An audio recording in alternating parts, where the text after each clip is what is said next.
like to call our meeting to order. Adequate notice of this meeting was provided and published in the Asbury Park Press on January 6, 2014. Copies of the agenda were provided to the newspaper, posted on public bulletin boards and the Township website. Thank you. At this time, I'd like to remind everyone to please turn off your cell phones. Roll call, please. Councilman Moore. Here. Councilwoman DeYoung. Here. Councilwoman Zapsik. Here. Councilman Mumolo. Here. Councilwoman Pontorero. Here. Vice President Fosman. Here. President Leidecker. Here. Thank you. Thank you. At this time, I'd like to ask everyone to stand for our salute to the flag and our moment of silence. We do have a special guest here this evening. Her name is Mary Keeney, and she's going to be our next Deputy Grand Marshal of the St. Patrick's Day Parade. I pledge allegiance to the flag of the United States of America and to the republic for which it stands, one nation, under God, indivisible, with liberty and justice for all.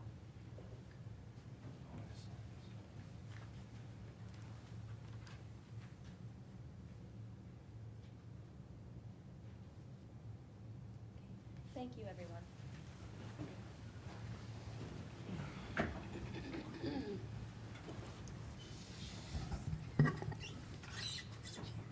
Okay, at this time, we're going to approve the reports of the municipal officers. That is the building fee report and value of construction, the certificate of occupancy,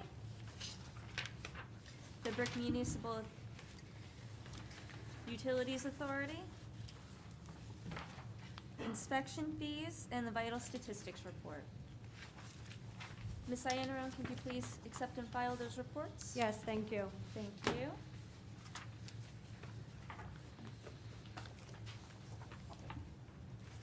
We will also be approving the minutes of the January 28th and February 4th meetings. Can I have a motion and a second? I'd make motion. Second. Motion made by Councilman Moore and seconded by Councilwoman Pontorero. Roll call, please. Councilman Moore. Yes. Councilwoman DeYoung. Yes. Councilwoman Zapsik. Yes. Councilman Mumolo. Yes. Councilwoman Pontorero. Yes. Vice President Fosman. Yes. Vice President Leidecker. Yes. Sorry. Thank you. We do have two presentations this evening. The first, we will present a resolution to Ms. Mary Keeney, if she could please join me at the podium, as well as the rest of the council members.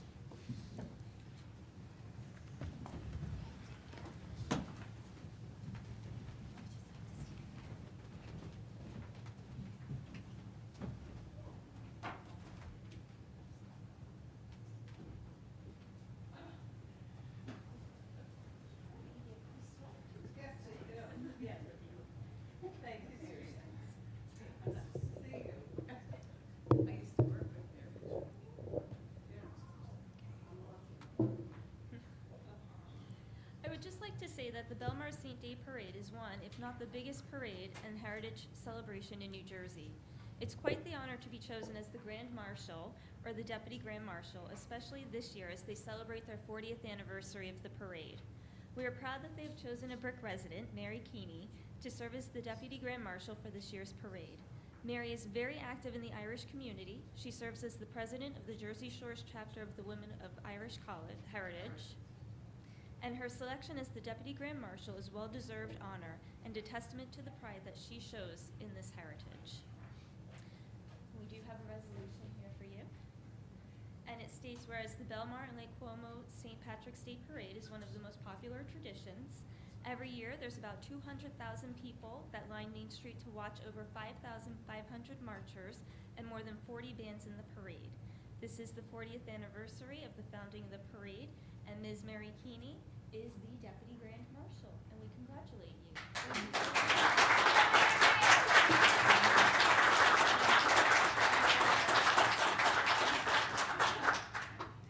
And out of those 5,500 marchers, I'm always one of them because I'm a member of the Friendly Sons of the Shillelagh of the Jersey Shore. That's why I'm especially honored to be able to congratulate you on being the Deputy Marshal for the parade. The parade is March 2nd, 2014, so everybody can make it. It's the first Sunday in March, as it is every year.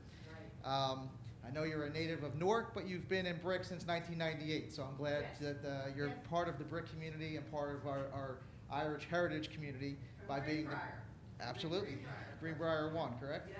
All right. I live right outside there.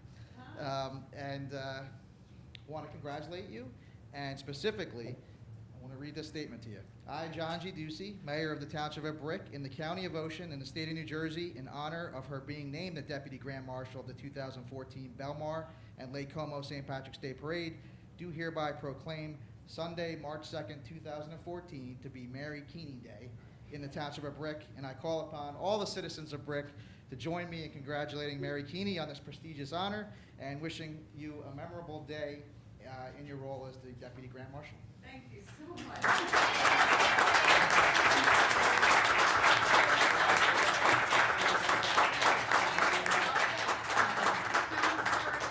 Marshall is from the Friendly Song. Yes. Of Aldrich. Right, right. Thank you. Please, all. Mrs. Bright should be here with us. Yeah. Thank you very much. Thank you. I will, I definitely will. Thank you so much. Thank you so much. Thank you very much. Thank you very much.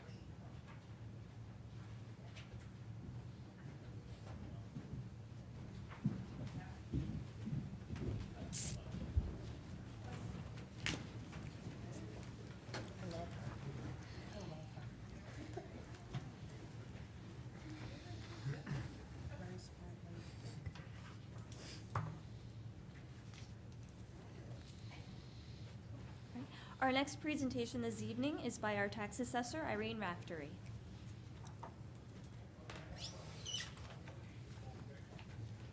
My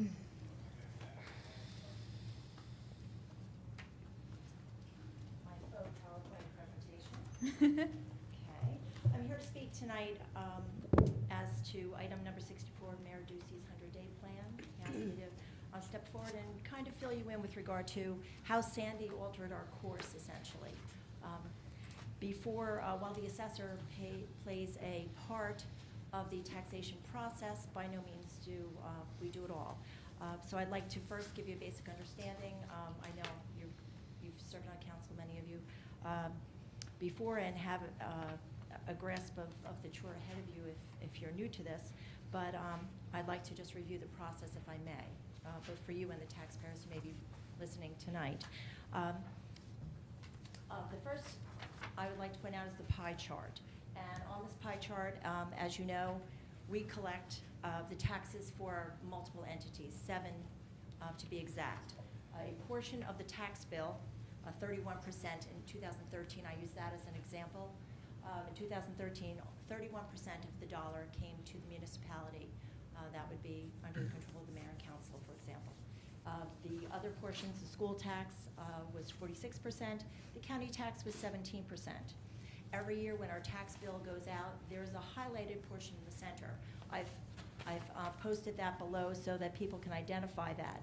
It essentially gives you the tax rate that you're paying and the breakdown for every dollar. Last year it was, we have 3 fire districts. They're usually within a penny of one another, but this particular bill was for fire district number 1, and the tax rate was 2.067 per $100 of assessed value. So for every $2.06 roughly, it shows the distribution. Additionally, it also outlines the total taxes that this individual was charged and the actual dollars going to each of the 7 entities. But a lot of people look at their bill, they don't know how to read it, and I just wanted to demonstrate that in an easier fashion. I think the pie chart does that. How's the tax rate determined? First, there is a tax levy which is compiled of those 7 budgets. Each of the entities on this pie chart develop a budget. Those budgets are approved by, in your particular case, it's the state of New Jersey. Different budgets may go to different entities for final approval, such as the fire district or whatever. But after the, pardon me, the budgets are approved, that levy is established, and it's divided by the rateable base. The rateable base is, simply put, it's the sum of all of the assessments in Brick Township. Okay. So we take the tax levy, the money it costs to run the town, the schools, the county, the open space, the fire districts, et cetera, and we divide it by whatever the compiled number is. That's done and calculated by our Ocean County Tax Administrator, who then sends it to Trenton, and the Division of Taxation approves it. That I speak to our particular portion. The township then, when they're given the tax rate, the collector can then go forward and begin the billing process. And again, they're collecting not just our portion of the tax, but everyone's tax, and it's distributed from us to the other entities, the other 6 entities. Obviously, with that simple math, it's if either the budget or the rateable base changes, it's going to impact your tax rate. So if the budget changes or the rateable base has some fluctuation, the impact is going to be seen in the rate. Down on board number 2, the rateable base. As you can see from the, I don't know if you can read those numbers, but in 2012, our total rateable base was $10,626,054,701. In 13, it dropped to $10,202,627,128.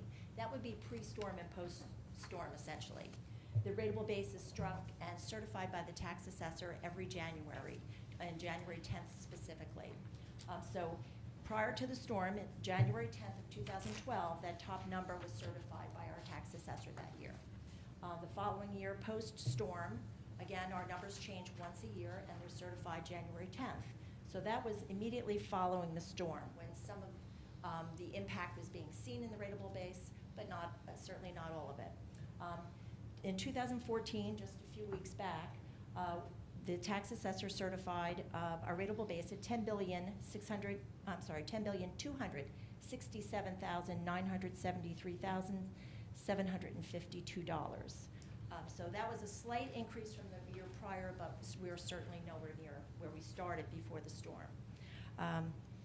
Okay, one of the primary responsibilities of the tax assessor is maintaining that rateable base. That's what we have control over, inasmuch as the variables take place. Those variables, the things that would fluctuate, cause that number to fluctuate, would be construction and alterations. In other words, added assessments over the course of a 12-month period. We assess effective October 1. That is the valuation date. So when January 1 rolls around, we've already had a couple months of construction or demolition, but we go through the year, and at the 12 months later, we bill added assessments. That is billed as a separate bill, but then the next year, that number rolls into the rateable base. So if we build $25 million, that would increase the rateable base. Okay. That when we go out for these added assessments, I just want to point out, which is a misconception for some homeowners, we don't include curb appeal, your landscaping, furnishings. Basically, we go in there, we're broad brush, we're looking for construction and condition, square footage, some amenities, pool, docks, decks, but we're broad brush. I know if you've ever refinanced your house, it was probably in minute detail. We pretty much stick to the basics. Your curb appeal does not add to your assessment, because we are not monitoring that. If your plants die in a drought, we're not going to run out and remove those from your assessment. Therefore, we don't put them in your assessment, essentially. So we're looking at the home and its amenities. Now, the next item that would affect your assessment would be demolition and destruction. Most people, until October 29th of 2012, didn't really have to consider this. Obviously, we had our destruction via the storm. We had fires that resulted from the storm, and just general demolition. There were people who had already scheduled the demolition of their homes or a portion thereof. Some people may have removed a dilapidated detached garage just because it was time to do so. Other demolition was attributable to the storm. It's very difficult to pinpoint from our perspective which it's not a statistic we keep, but it certainly does impact our rateable base. That's part of what caused it to change from year to year. And the third item that affects the rateable base would be the tax appeal reductions or increases. Primarily, it would be a resident taxpayer appeal, but from time to time, the assessor may file an appeal as well to correct or to put something on that was missed for whatever reason. Maybe it came to our attention when we were there for another reason, but we can also file appeals. But primarily, it's taxpayer appeals that would reduce typically the rateable base. So understanding what affects that change from year to year, and in that particular case, a great deal of it was through the storm process. We estimate, based on where the storm surge line was, that somewhere around 8,000 properties were affected by the storm. Some may have been just, in addition, there may have been some wind damage. I know I lost a couple shingles. I didn't have flooding per se. A lot of people lost everything. Of the homes that were, there were actually homes washed away. A good deal of them, we have a demolition number. It's a little over 500. And several hundred of those were down by storm, literally. They were washed away, or the area that had the fires as a result of the storm. So during the storm, a great deal were down, and that had a tremendous effect as well. But we believe that about 8,000 properties were affected by Superstorm Sandy. Of those properties that were affected, several thousand people completed the form. It was called a material damage form. That related directly to the tax assessor. I know there were a lot of forms to be filled out within the municipality for restoration or demolition, but there was a specific form that was, pardon me, that was promulgated by the state of New Jersey, and we were held to the confines of those reductions. Several thousand people provided those to our office to say that they had received storm damage. The damage came after October 1. There's, as I mentioned before, that our snapshot is on October 1. So your January 1 assessment represents what we saw there on October 1. There's an exception.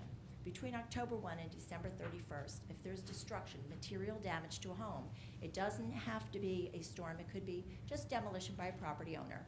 If that property owner comes to our office and reports that to us, it makes us aware of it, gives us constructive notice, then we go out and inspect the home and adjust the assessment. That's the one exception to the October 1st rule. Several thousand people came in with those forms. Within weeks of the storm, a representative from our office went out to those thousands of homes and gave them a visual inspection and used the guidelines provided by the state of New Jersey. At the bottom of the form, it says this form will not be altered. So pretty much that they gave us a description, extensive flooding, first floor flooding.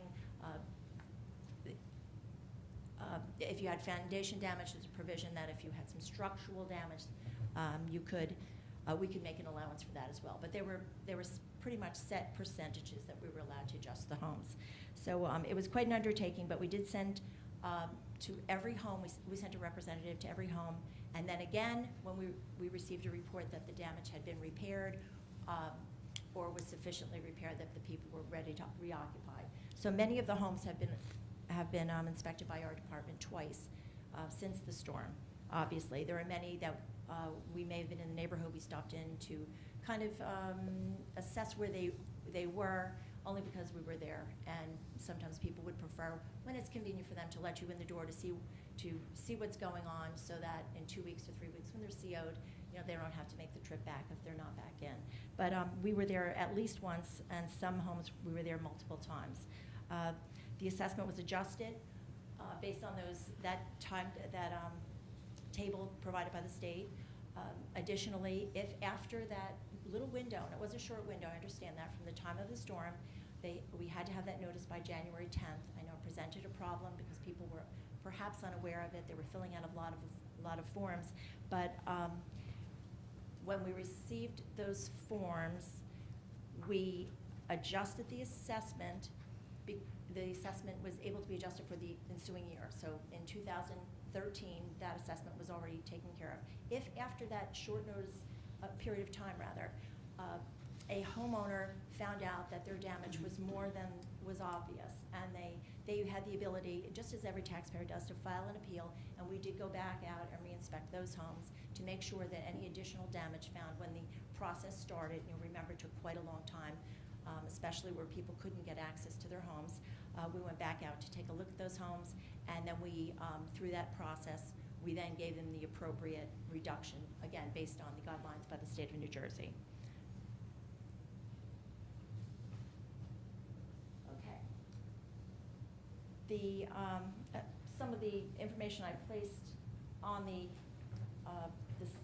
boards here relate to the reduction in the rateable base. Obviously, we're talking about, or the tax rate, we were talking about a $10 billion number. It's very difficult to demonstrate. So for illustration purposes, I've given an example here where if a tax levy, and that would be those 7 budgets, were $5 million and our rateable base was $2,400,000, if you divide those, you would come up with a tax rate of 2.083 per hundred.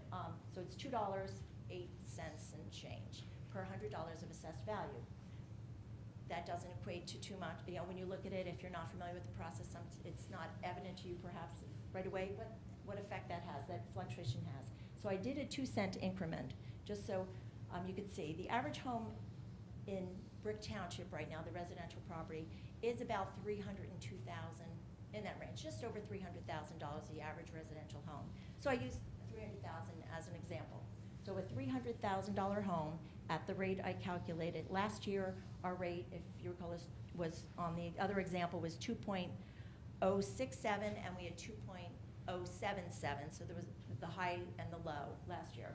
So this is not too far off from where our rate was in 2013.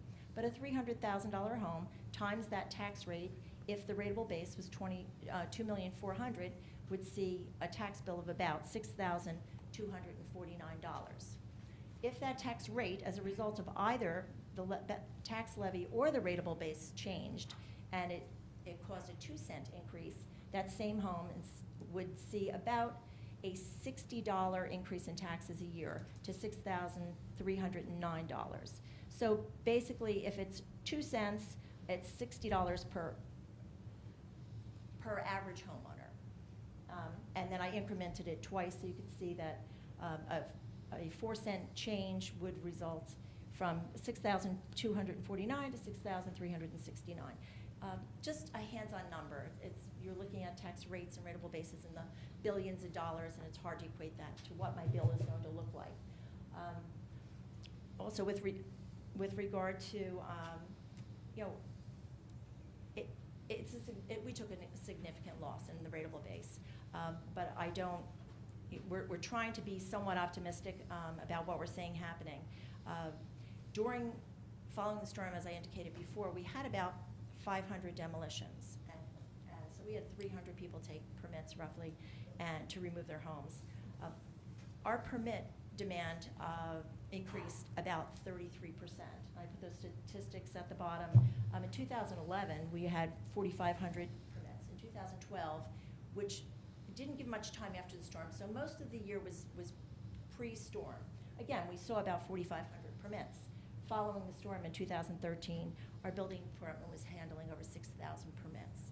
Now, those permits, I grant you, there's no guarantee that permits are going to equate dollar for dollar into rateable base, but just for, nor are they done quickly. You know, someone will take a permit, and it may take, some of those permits will never be acted on. Someone will take out a permit for maybe more extensive work than they plan to do. So when we get out there, they decide, oh no, we've decided not to add the garage on, or whatever the scenario is. So, and some are just for restoration, something we've already assessed. We may already have that detached garage assessed. It was damaged, they took a permit, either they could demo and rebuild, they could just do a renovation, any number of things that could apply to the house, obviously, or the garage, but not every permit dollar for dollar equates to a tax dollar. But we did have a significant increase. As a matter of fact, it was rather large. When someone takes out a permit, they declare what they believe to be the cost of the work. So when we look at that, back in 2011, I believe it was like $50 million. So homeowners said in those 4,500 permits, they were going to do $50 million worth of work. The next year, they did 83 million and then 98 million. You know, there were numbers that were that significant between those years. Again, they don't necessarily equate dollar for dollar into tax dollars, but certainly it gives us some hope, again, and they are not instant gratification. We're in a really interesting place in terms of we have homeowners that still aren't in their homes. I know there's a lot of frustration, and but you need something to look forward to, and certainly the movement towards restoration and the rebuilding process. This is an indication that people are walking in that direction. I'm sure you recognize that most of the work that was done immediately following the storm was done by the people who were properly insured, so they had insurance money to do it, or those who had the means to take care of these restorations and renovations and rebuilding themselves. I don't think that represents the majority of our residents. I think that a majority of our residents didn't have insurance, and they don't have the means to rebuild the house. A lot of the homes, which were second homes, there wasn't any help from FEMA with regard to that. So I know that the building will be slow. So, while we have to recognize that it did take its toll, we also have to see that there's a long-term building ahead of us. I spoke to the building department just to get a feel for where we're heading, and I've obviously driven around town. We do have a number of commercial buildings that are currently under construction. They're not currently assessed, but it's something that's going to eventually hit the tax rolls. We have permits, a request for approvals rather, through the Board of Adjustment, or rather the Planning Board, for projects in town. So developers are looking at us long-term, but they're looking at us. And they're not tiny projects. We have a few developments. We have two small, a small subdivision. We have a mixed-use building, a fast food, a sit-down restaurant. So again, these things take time, but I think we should be optimistic about that. The timetable is a precarious one. Obviously, the actual recovery, I'm not sure that anyone really has a timetable, that they can say conclusively that by this time, 2 years from now, we're going to be going to be back to where we were. But certainly, I think this is a good indication. The recovery we've shown, it's 15%. It's a small amount, but certainly we can be optimistic. My office is going to be very busy, I'm sure, as is the building department. So while there's no clear-cut timeline, we're cautiously optimistic. But again, this is the numbers. These are the statistics, and I welcome any questions you might have. Councilmember questions? Can I just say something? Yes. Irene, I really like the pie chart a lot. Is there a way that we can get that maybe online so that our residents can take a look at what we're seeing? Because for me, it's very clear when you look at that breakdown, and it makes it easier to understand. Absolutely. Okay. I'll take care of that right away. Councilman? Irene, question for you. You said there's 7,000 homes or 8,000 properties affected, and a good portion of them asked for their taxes to be lowered because of either structural damage or just totally eliminated. Have we been policing that as far as knowing who's fixed or? A lot of homes were fixed without permits, and people may have filed for something and then now they're back living in their house. Have they been policed as far as knowing who's back in their homes, that type of thing? I would imagine it's a large job too. Well, it is. While we follow up on COs, people who are out of their home are oftentimes they do get the permit if it's that severe. They'll get the permit, they will get their CO to move back in. While we're out, we rotate through the town. We usually hit every neighborhood 3 times a year, minimally 3 times a year. I can't say that last year we were able to do that because of the extraordinary conditions. Sure. But we generally, 3 times a year, we'll cycle through. We file our permits, we drive through the neighborhoods. They're in block and lot order, so we'll pick out the 100 block or the 200 block, and we will drive around that neighborhood, and we'll see people moving around, and if they're in their homes and they didn't file a damage report, they didn't get a tax reduction. Right. So if they're back in, And we find that they've done construction, we make every effort, you know, well, if we notice something going on there, as does the construction office. You know, you want to be fair, if the people who are following the rules, you don't want them punished over someone who's not following the rules. But we have a pretty good line of communication with the construction office. So, and we do ride by, and if we see something that we think is happening, or we notice a home that we don't immediately recognize as one that should be occupied at that time, then we'll come back and we'll check to see where that stands. You know, we do the best. We have about 33,000 properties, 31,000 roughly are residential, and we have a staff of only 2 or 3 in the field regularly. But while they're out there in the field, they're very familiar with the neighborhood. Right. They've been in the office, 2 of them have been in the office a long time. So they recognize those changes, and certainly they come in and they investigate them. So we're doing our best, of course. Sure. Thank you. You're welcome. Irene, out of you said about 8,000 houses were damaged. About how many homes were adjusted that the tax assessor's office looked at from the sheet that they got from the state? The damage statements, we received about 2,200 of those. Okay. We had appeals that we looked at initially, which you lended perhaps another several hundred. Okay. So probably a third of those were adjusted. Okay. Not everyone. The adjustment wasn't effective the date of the storm. The adjustment was effective January 1. Mhm. During the course of the year, as I said, I mentioned the window from October 1 to December 31st, but anything that happens during that only takes effect January 1. So if someone was able to get back into their homes, and there were a large percentage that didn't have the devastation that other areas had, they were able to be repaired and get back into their home in a relatively short time. Some people who were in areas didn't care for us to come out and come into their home, and we have to respect that. So I would say that about a third saw reductions, give or take. Okay. So the numbers that we need to look at really is the rateable base. The town lost about 4.24 million. And then 15% of that since 2013, or since Sandy, has been recouped from these, or has the rateable base has gone up? Yes. Okay. And it's not easy, as I indicated, to pinpoint what percentage of that is actually attributable to Sandy specifically. Yes. Because we do have all of those routine things that still go on in the rest of the community. Okay. Okay.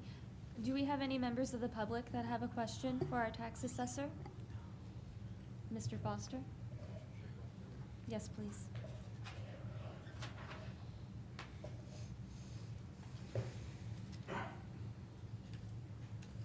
Sam Foster, 108 Chico Drive.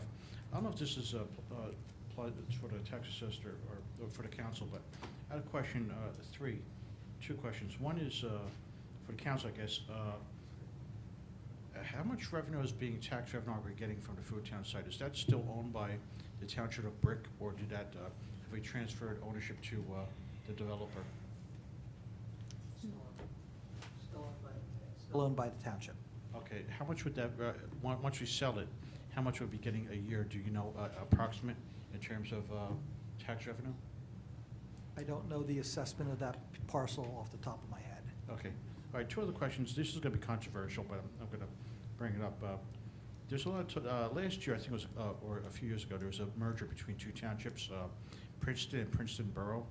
What would be the benefits, or has the Brick Township looked at the possibility of merging either our town with another town, or, or merging our school district, since the budget, was it 46% of our budget is school tax?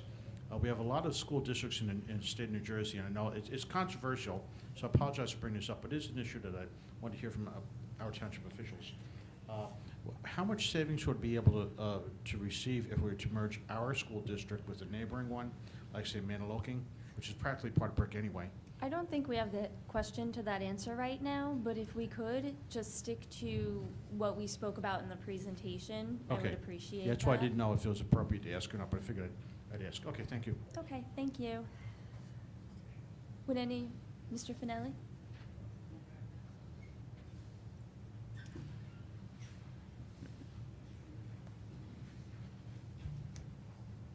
John Sluka, 950 Sylvia Court. I'm going to talk more about this later anyhow. But the question, because I didn't hear you at first, because this microphone drives me nuts at times. The rateable base, which is what we all get taxed on. We don't get taxed on anything else but rateable base. How much did it actually decrease? It went from 10.6 to 10.2 and stayed at 10.2 basically.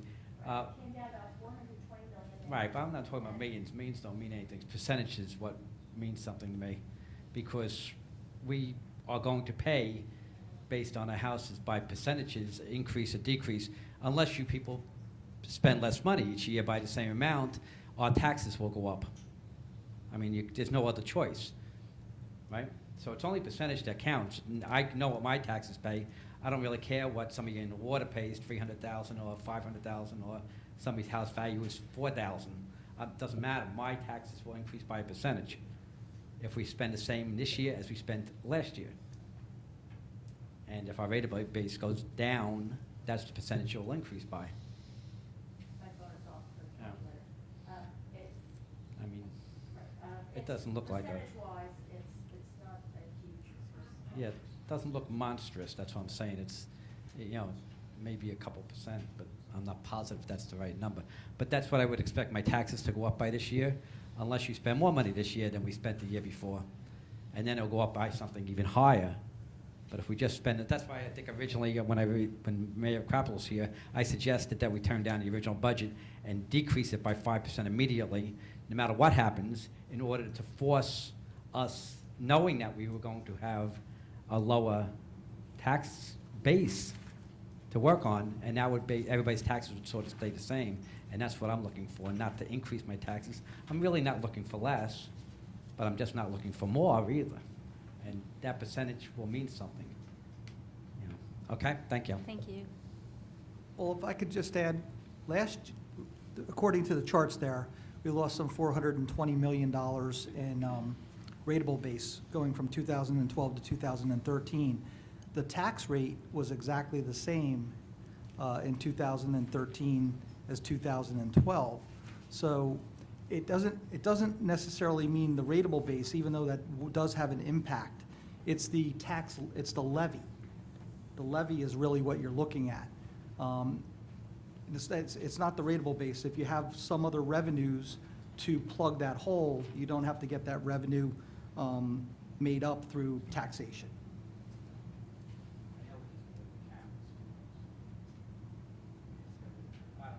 Okay. No comments from the floor, please. Mr. Finelli?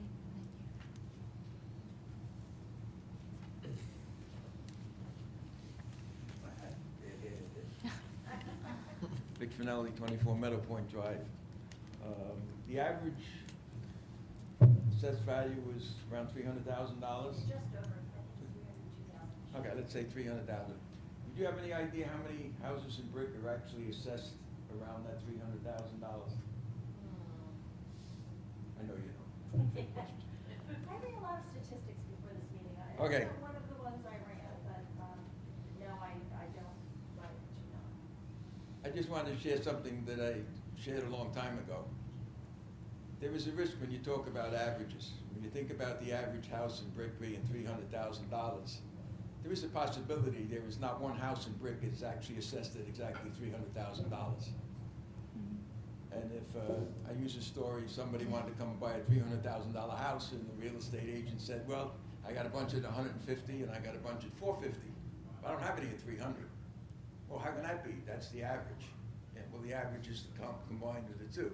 So whatever you're thinking about and looking at, just remember when you're talking about average, there might not be anybody average. You've got one group of homes in 100 to 200,000, and then you got the rest, $400,000, $500,000, $600,000. And while you might say, well, the average person is only affected by this, you got a bunch of people that aren't affected at all, and you got another group of people that are handling that whole burden. And I don't know where all the destruction was. I know there's a lot of, sure, houses that got damaged, but that has to be considered when you talk about averages. You have to look at mean, mode, everything else, and then you can make the numbers do whatever they want. Thank you. Thank you. Gentlemen, did you still want to come up? You, yes. Thanks. You're welcome. A question for the assessor. I'm Don Slack. I have a house on 8th Avenue in Normandy, and we just elevated our house. And I heard you say before that when there's work done on a house, you don't tax street appeal or curb appeal. You tax whatever increase was made in terms of if you added a bedroom or a bathroom or something to that effect. So if you take a house, an average house, any house that needs to be elevated, the homeowner likely would have come in with a substantial damage claim, and their assessed value would have gone down by way of that. Then they elevate the house. So I'm assuming you're going to get a catch-up, right, based upon the assessed value coming back. But is there an intrinsic value or a perceived value of now being above the base flood elevation that would translate to value and or assessed tax value?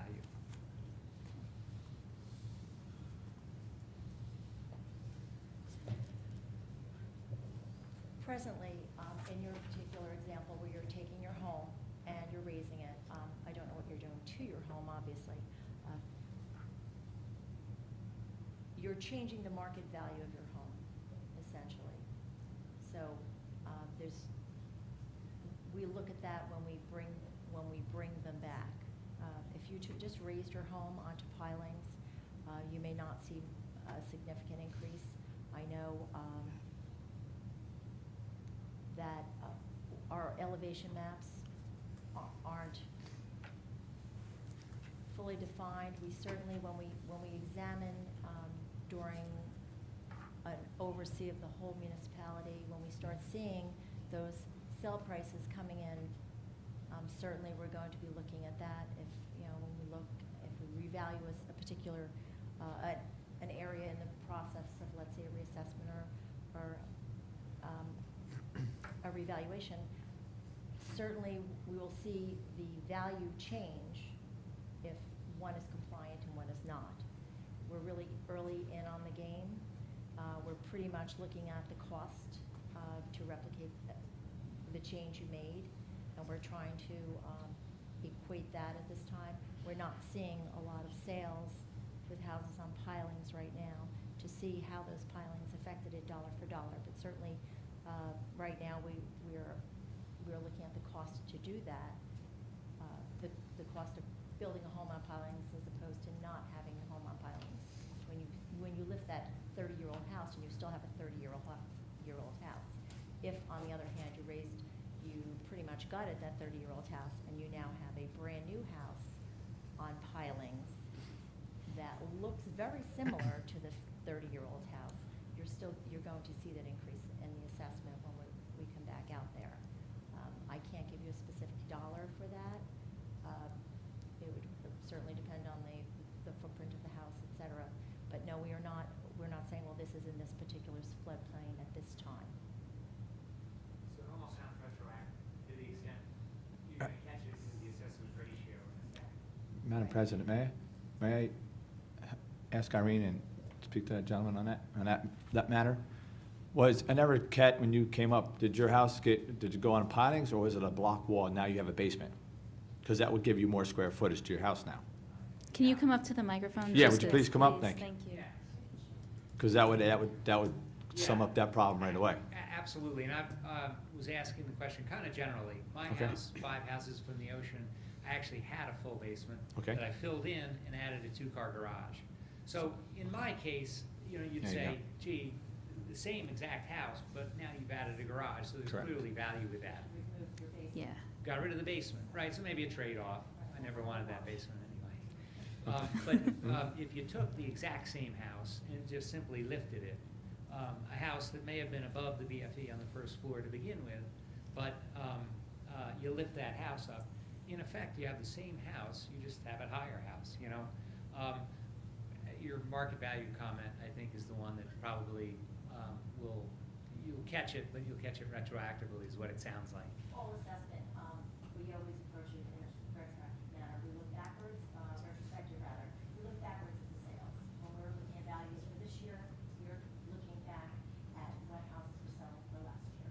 So it's always a look back. And we're not seeing that just yet, but certainly when we start to see it, we're going to be looking at the whole town at some point.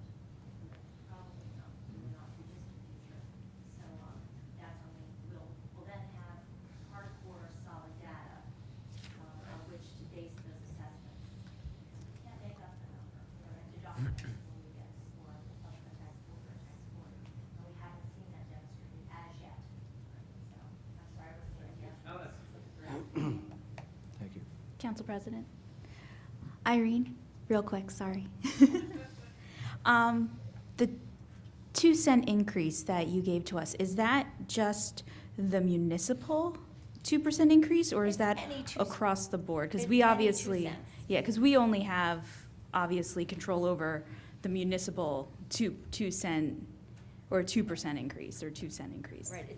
Last year, I understand that the municipal portion was exactly the same. Yes. But we did in fact see a tax rate increase from 12 to 13. Because everything else Right. went up. The tax rate really encompasses everything. So if the result of everything were a 2% increase, you'd see a 14-cent increase. But Gotcha. I'm just demonstrating that somebody, if you have a $150,000 home, you can see that you'd be paying half of that. If you have a $600,000 home, you can double that tax bill. I just wanted to give an example of what 2 cents looks like. You know, I can't tell you the count on the $300,000 homes, but we have quite a few homes in that range because that would be a modest home in a lagoon front area. It would not be unusual to see about a $300,000 assessment. Don't know the count. Certainly that extends beyond waterfront homes, but I can specifically think of some older waterfront areas. It's not unusual to see a $300,000 assessment, and I think a lot of the damage occurred on those lagoons, et cetera. So that's why I picked that, you know, that example. And 2 cents, that would be the overall tax rate. So I wasn't specific as to where that was coming from. Okay. Thank you. Thank you. Does anyone else have any questions this evening? Okay, thank you very much. And I would like everyone to keep in mind that this is a wealth of information, but one chart that Councilwoman DeYoung was referring to is all examples. Those are not numbers, they are examples, where the other two are factual numbers. Right, for illustration purposes, that particular graph down there, that's simply for illustration. This, however, is in fact last year's tax rate broken down exactly the way the tax bill broke it down. So this is a factual breakdown of how our tax dollar was divided for 2013. As you know, it's early in the year, the tax rate is not set until the summer. After that's set, then the new tax bills come out and balance out those 4 payments. But this is in fact a factual breakdown of the 2013 tax rate as it was provided on our tax bills.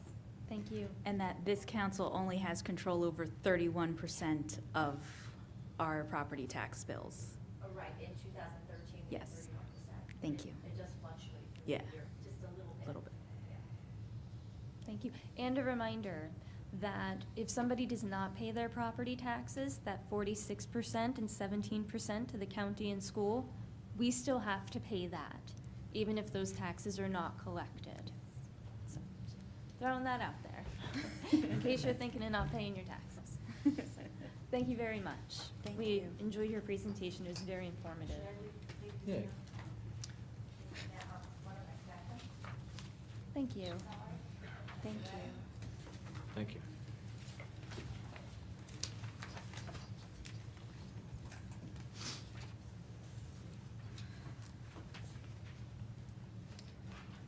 Okay, moving on to the consent agenda. All matters listed under item consent agenda will be enacted by one motion in the form listed below. If discussion is desired on any item, this item will be removed from the consent agenda and will be considered separately. Are there any items to be removed? No. Resolution 4-1, we are going to recognize Mary Keeney with her resolution we presented earlier for the Deputy Grand Marshal of the St. Patrick's Day Parade.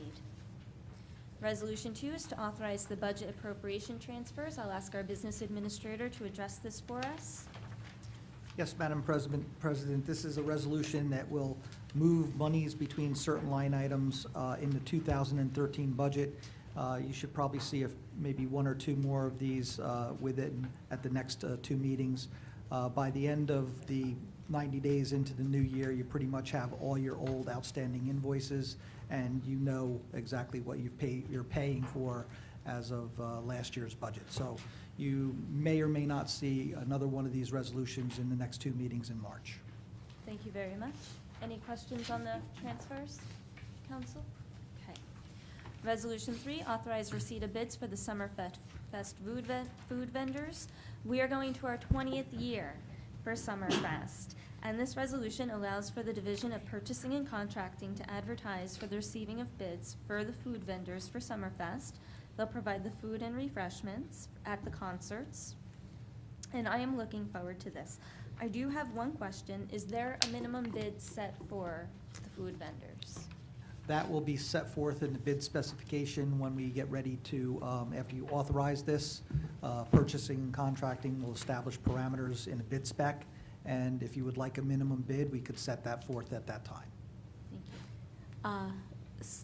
Council President, is there if all food vendors put in their bid, would they be then responsible to do like all 3 Summerfest concerts, the car show? How is that going to be set forth?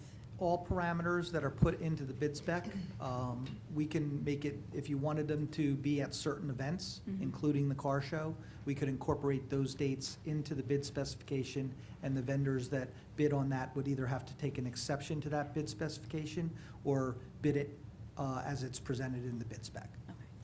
Does this include the movies in the park as well? It would depend on how that bid spec were put together. If that would be the council's desire and the mayor's desire, then we could incorporate those dates into the bid specification as well. Thank you. Resolution 4, authorize rejection of bid and rebid for the electrical services pool. This is something that we had gone over at the last council meeting as well.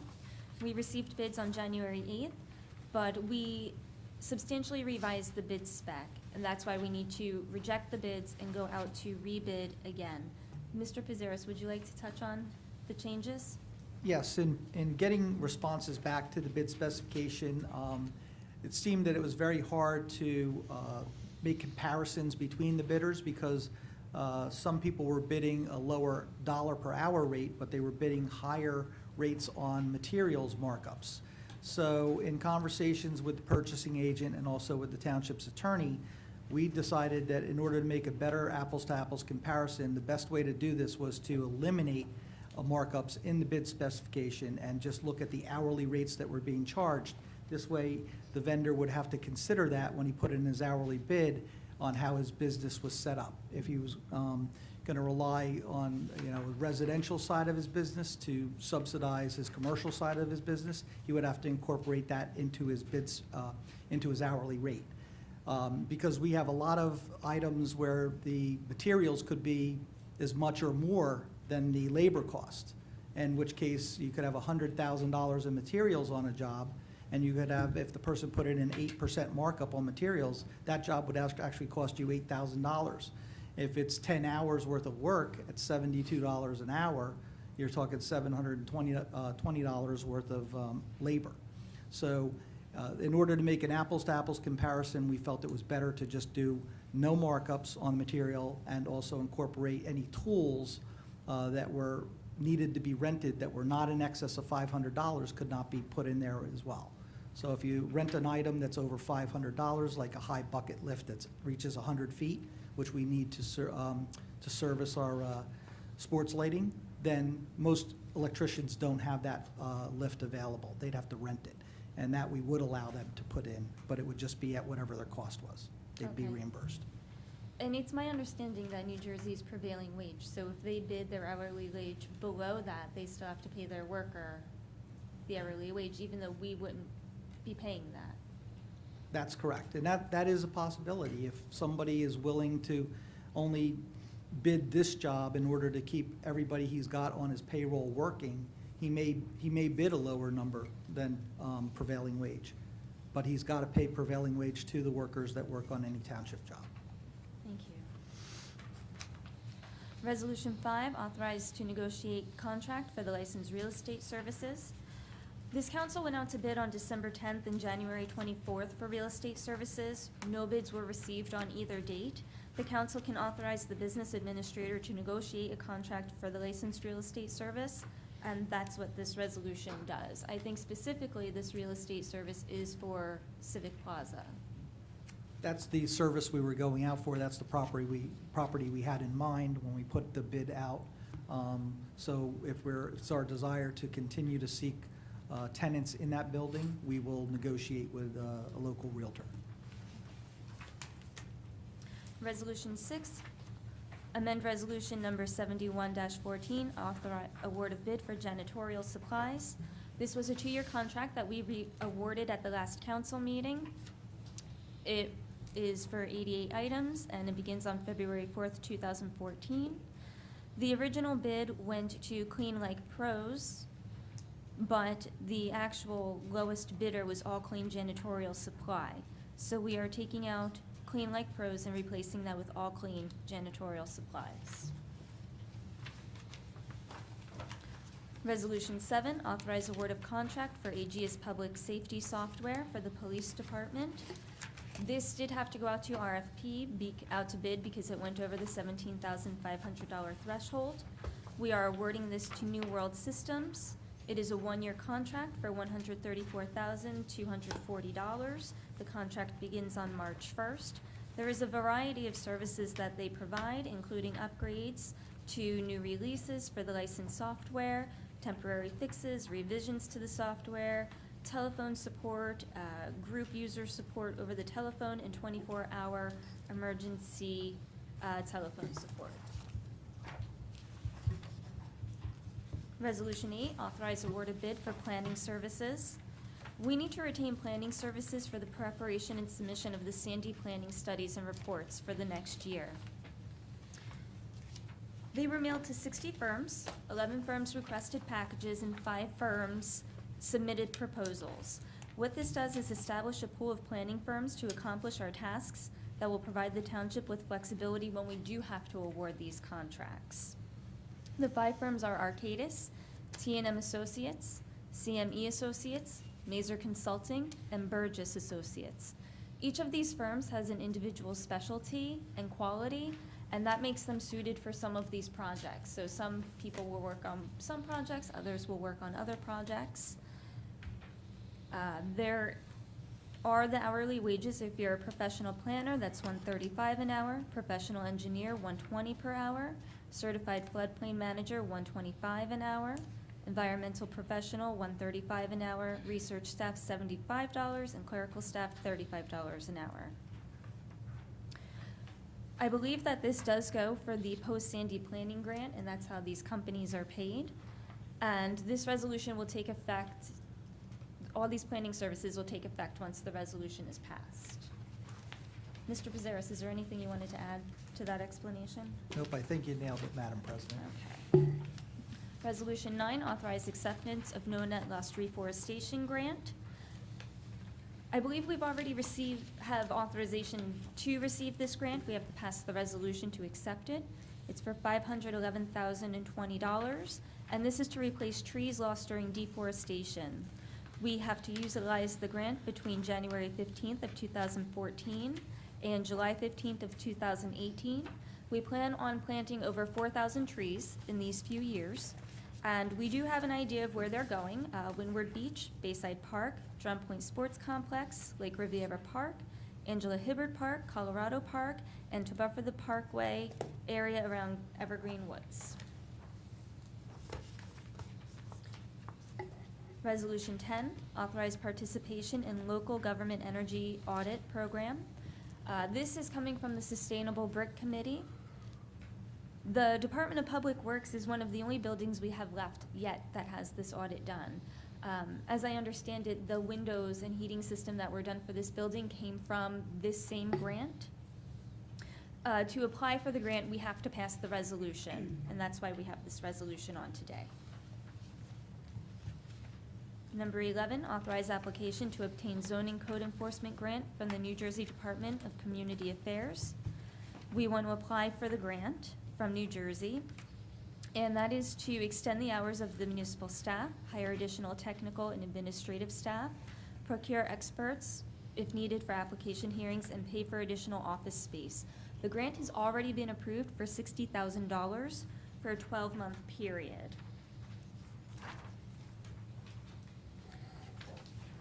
Resolution 12, authorize sale of one planetary retail consumption liquor license.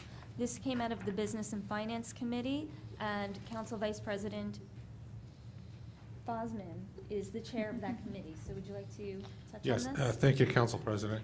The township right now holds one distribution license, liquor license, and 2 consumption. The distribution license is for liquor store to have for sales, and consumption is for restaurants. So this particular one that's going up for a bid, there's going to be a minimum bid of $500,000. And having some of the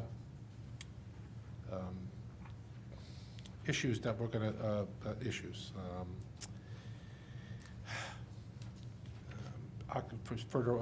to sell this license, each restaurant is going to have an adequate kitchen and a preparing and cooking area, and it's going to have 100 seats for consumption of food and alcohol, and there'll be 25 seats at the bar stool, at the stool. So this will limit that, and our census goes every 10 years. It goes by population every 10 years. So that our next one's coming up is in 2020, so that could adequately assess if we get any more liquor licenses, distribution or consumption licenses. Thank you. Resolution 13, authorize appointment to the Property Maintenance Board.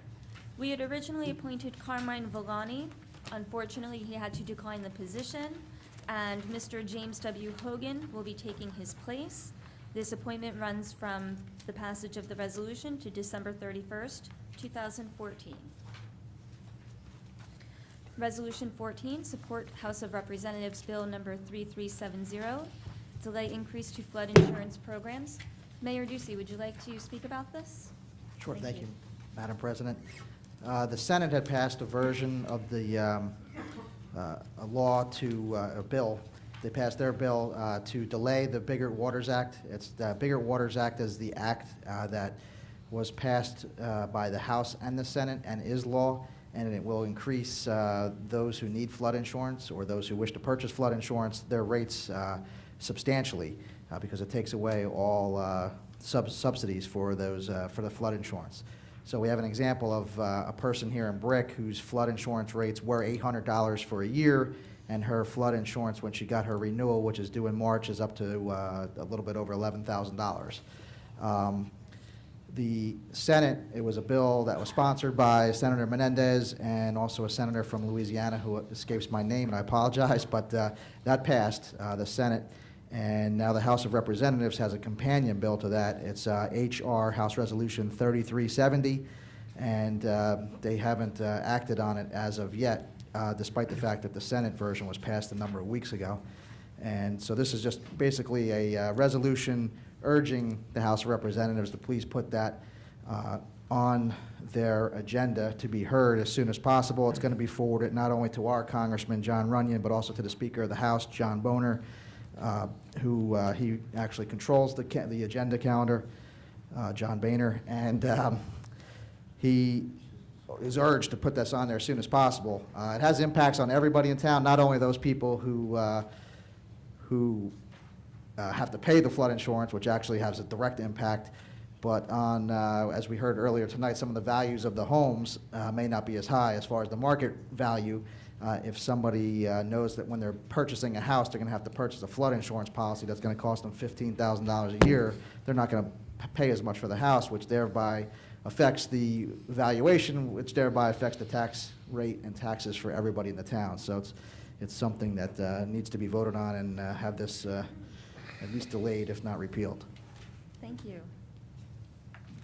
Resolution 15, authorize special events permit for St. Paul's United Methodist Church 5K run.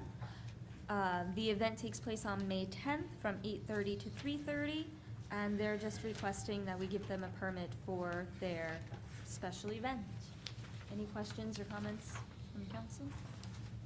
Okay. Resolution 16, bond release reductions. The first reduction is going to Maureen A. Rowan of West Caldwell, New Jersey. She is the daughter of Michael and Bridget Rowan, who they are unfortunately deceased, so the money will be going to her for $918. The township engineer recommends that the cash performance bond in the amount of $918 plus $408.19 remaining into the engineering inspection fund be returned to the applicant. B, Shore Storage is requesting their performance bond in the amount of $27,909.93. A letter dated February 5th from our township engineer recommends that we return the $27,909.93 plus $744.34 remaining in the engineer inspection fund. C, Arnold Leone is requesting $151,412.72 of his bond. February 3rd, the township engineer wrote a letter requesting that we reduce the bond by $70,326.82, retaining $81,085.90 until the project is completed. And D, Crab Addison, known as Joe's Crab Shack, has a performance surety bond in the amount of $307,358.84 and a cash performance bond for $34,150.99 to guarantee their site improvements. The township engineer wrote a letter on January 29th saying that $307,358.84 be reduced by $239,056.89, retaining $68,301.95 until the project is completed. That is our end of the consent agenda. Can I have a motion and a second, please? Make a motion? Second. Motion made by Councilman Morris, seconded by Councilwoman DeYoung. I'd like to open this time to the public for any questions on the consent agenda. Yes, Ms. Call, please come up.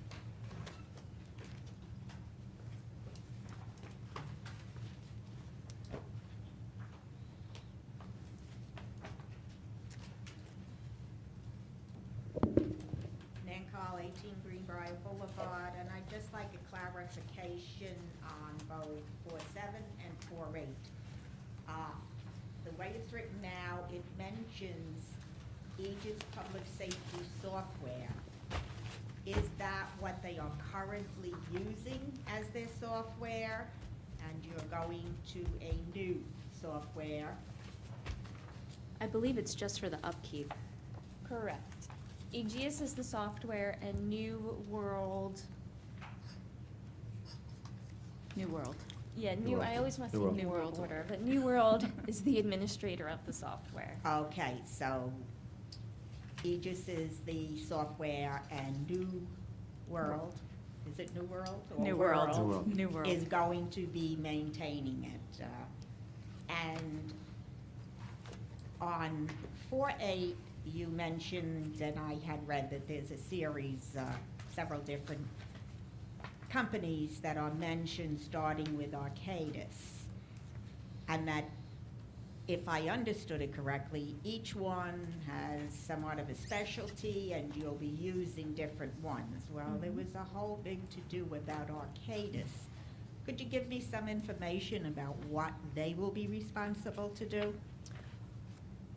Mr. Pizarro, can you answer that question? Yes, they have what's known as a HAZUS certified planner, and they will be working on mitigation projects, both from a public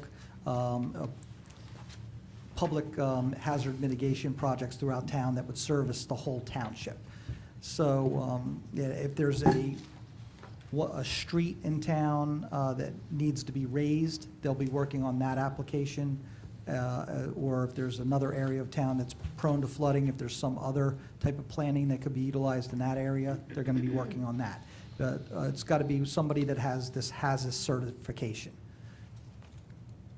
Does that mean individual private property, or that's just It would just be for public. township property? Yes, public right-of-ways. Okay, from what I understood you to say, please put down, whether it's Burrsville, I think it's Burrsville, from Jack Martin to Route 88. This is something that came up many years ago.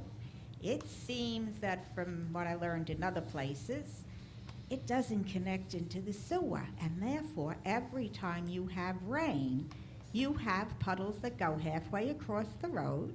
When you have snow and ice forms, you have cars that get into accidents, as I did back several years ago on a December night in a car that was turning, hit an ice patch, and hit my van.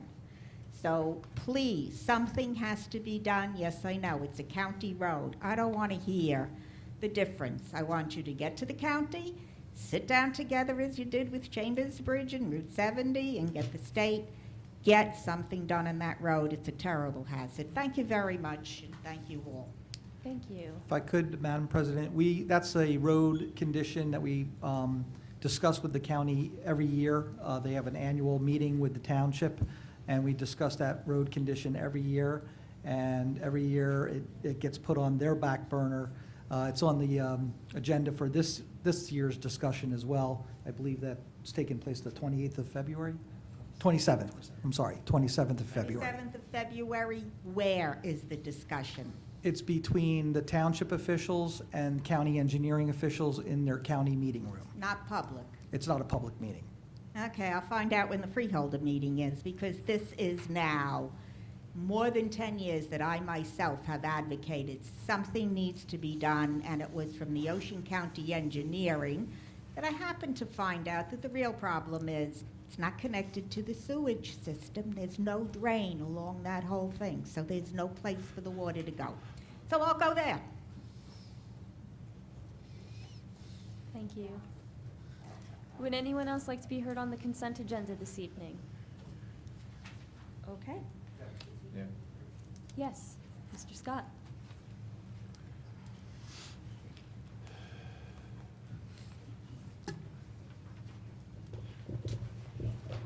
I got a few questions.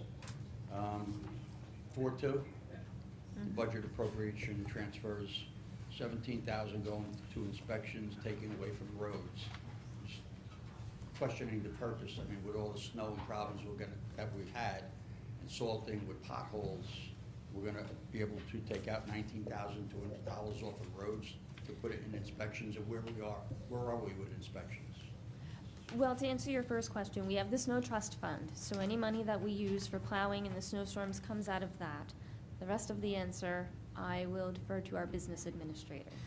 This is a transfer between appropriations in the 2013 budget, so if the snow didn't occur in 2013, we can't utilize that money for snow that occurs in 2014. So these are for bills that were produced or generated in 2013 that we're getting invoices for now. So professional bills, this 17,000 is probably for a professional service or either a service from it could be from our elevator inspector, it could be from inspection services that were finished up with Tom's shared River. services? Right, so Okay. I don't know what it's particular to, but I could find that out. But it is a service that was generated in 2013. Okay. 4.5, where you're going out for a licensed real estate person for Civic Plaza. What is the goal for Civic Plaza? I mean, can we understand where we're going? Because you've had it with DeGeorge for a while, and then you had it with somebody prior to that, and we've really not gotten off of Square A. So where are we going? Is my question. Well, if we have a licensed real estate service, a broker, and somebody's interested, then we have an avenue to get that rented out or purchased or whatever the means is, whatever the interest is. I don't think we can discuss at this time what the solid plan is, because I'm not positive if there is a solid plan on the future of Civic Plaza. Let's see if we can get it rented out. We own the building, so whatever money we get from And I rent think that's where the is a where the positive problem revenue lies. for us. 22 people were contacted locally, you know, it was advertised and you got 0 bids. Right. So I think they need some direction from here, what we want, because, again, we're not, that's becoming another food town, period. Well, at least there's a building there. Council President, I think the mayor. But we have no, Yes, Mr. we have no President. revenue.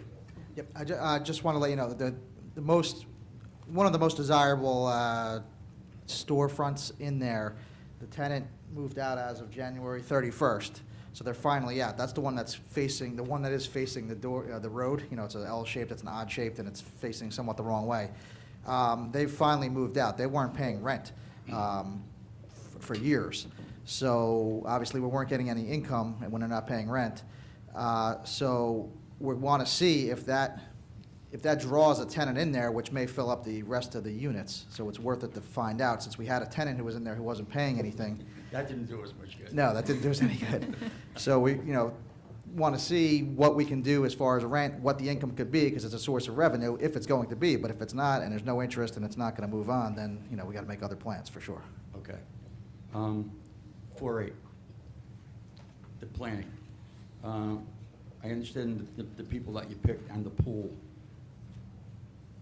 The hourly rates, who established the hourly rates? Did the township? And the reason I'm asking that, you look down, okay, professional planner, I could see $135 an hour. A clerical staff worker, $35 an hour. So if we give a job to Arcadis, I've seen this before, or whoever, T&M, any one of the 5 that you pick, if you took that out to compare apples to apples, like Mr. Bizzarro said, there aren't many clerks today making $72,800. Not that I know of, because a lot of people would take that job. How do we get to that rate? It just seems a little exorbitant. Mr. Bizares? Those rates were established by the bids that came in. Those were basically the lowest bids in each of those categories. And if you run your own business, you're not always paying the person that you're billing them out at billable hours. You have fixed costs, overhead, rental of your building that you're in. You have to cover those costs as well. So you bill out your staff members at a higher rate usually than you're paying them.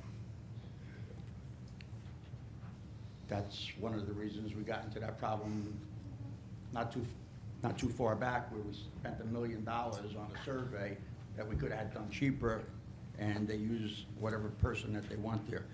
One of the things I had suggested when we did have that problem, now that you're doing this, if a project comes up where it's a considerable amount of money, are you going to move forward that it should come before the council, or let's just say a project comes up and it's going to be $600,000 because you created this pool, it doesn't come back to you necessarily unless you institute that. Right, I believe it goes to the mayor, not the council. Say that again? It goes to the mayor, not the council. So the Okay. mayor decides. So we're going to leave that the way it is. I mean, What do you mean, the hourly rates? again, in a prior of the people that are sitting here, at the beginning of the year, you set these rates up. Once that's done, you lose all of your control over any project that goes out. So again, I'm not saying it's going to be this May, I'm just going from historical things that happened before, where again, this particular mayor didn't like when we got stuck with those 3 bills totaling over $1 million. I don't ever want to see that happen again. I don't think he wants to see that happen again. So my question is, are you going to look to put any kind of control in where that's not going to happen? Or not? What kind of control are you recommending? I think it's the type of government that we. That it would come back to the council. It's the type of government that we have a strong mayor that he's able to make those contracts. So we would have to then change the form of government and take away the power of a strong mayor. No, not at all. Not at all. All you would be doing is just saying, yes, we approve this X amount, whatever it is. Primarily, project. these services that we're asking for in this resolution are going to be paid for from, there's 8 grants available. And they wouldn't allow our in-house planners to, Oh, this is just gonna be out of grant money? primarily, Right. that's exactly what this is for. The reason is because the grants do not allow us to, even if we had people that were in-house that could do the work, we weren't allowed to get the grant.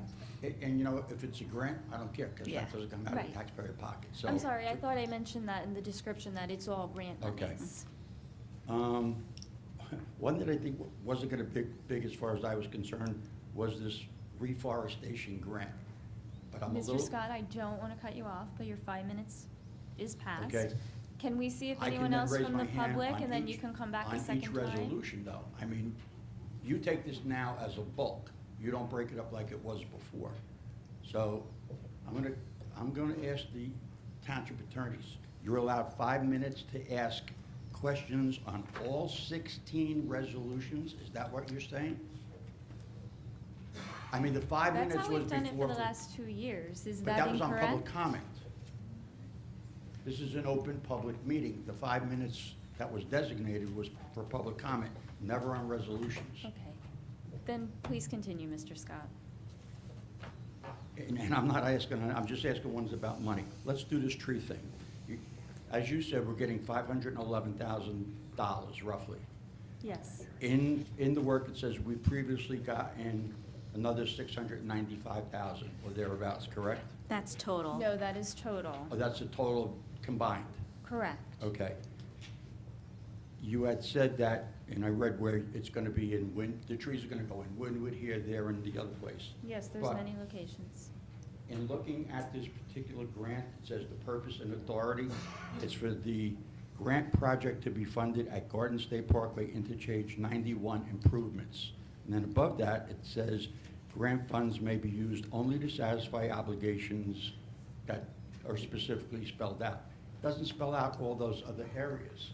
So the 511 grant, from what this says, looks like it has to go to the Garden State Parkway exit 91. This, The balance that you're talking about of the 511 to the 6 and change, that where the other trees are going? I think the people that want those trees are more interested in this than me, but it was a little confusing. this grant is actually a second grant, other than we already have a $675,000 grant and a $36,900 grant. This is a grant, the No Net Forestation Loss Grant is a grant that any tree that's taken down in the township, they have to pay through a fund at the state, and they give out grants so that you can plant trees somewhere else. Typically, it's on public property.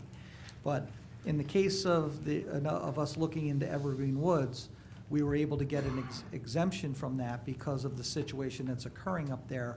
We were allowed to incorporate some plantings up there if the forester deems them to be reasonable in what we're going to be doing. So it doesn't allow for berms or anything like that. It allows just for trees and certain types of shrubbery, such as arborvitaes, but it doesn't allow you to plant like rose bushes or anything. So anytime we're planting a tree of caliper size in nature, 2 to 3 inch calipers, it would allow for us to plant those types of things. That's why typically when we do park renovations, we'll incorporate these grants into our park renovation and add some landscaping in there. But all those areas would be allowable under the grants. Okay, then why does it specifically say that's where you have to use it? Am I?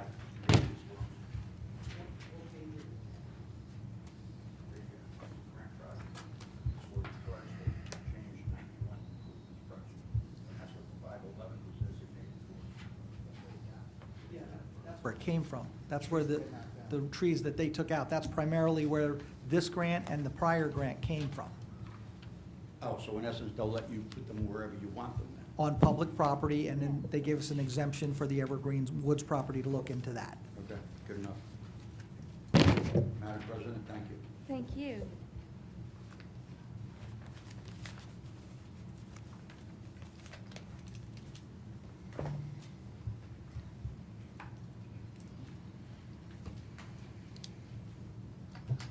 Larry Reed, 475 Normandy Drive.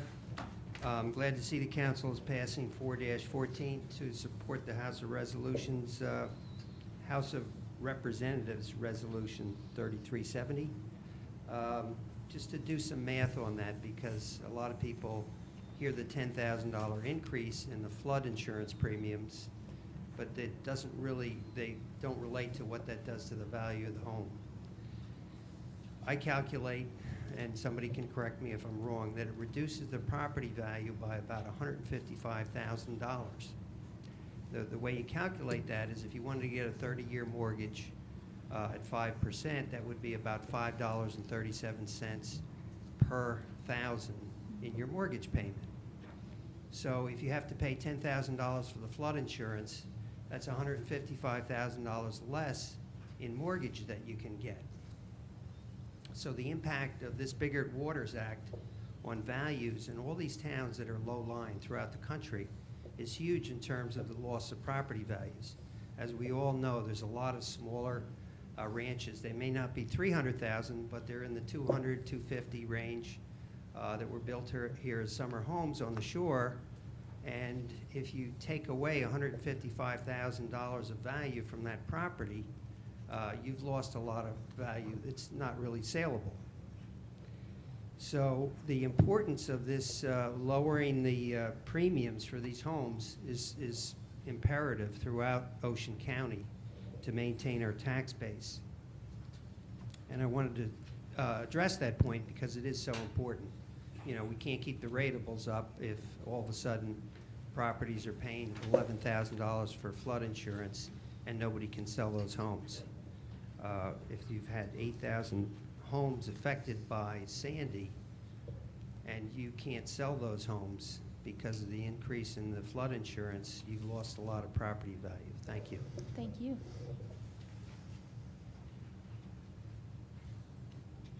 Would anyone else like to speak on the consent agenda this evening? You sure? Okay, thank you. Can I have a...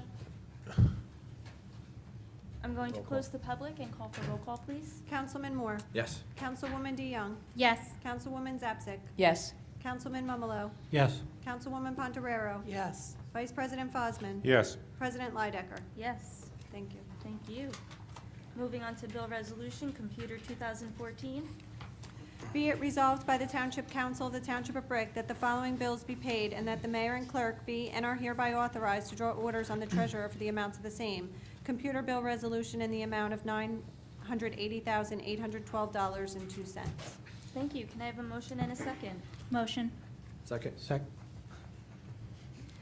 Motion made by Councilwoman Dion, seconded by Councilman Moore. This time, I would like to ask the council if they have any questions on the bill resolutions. Computer. I'd like to open to the public. Mr. Scott?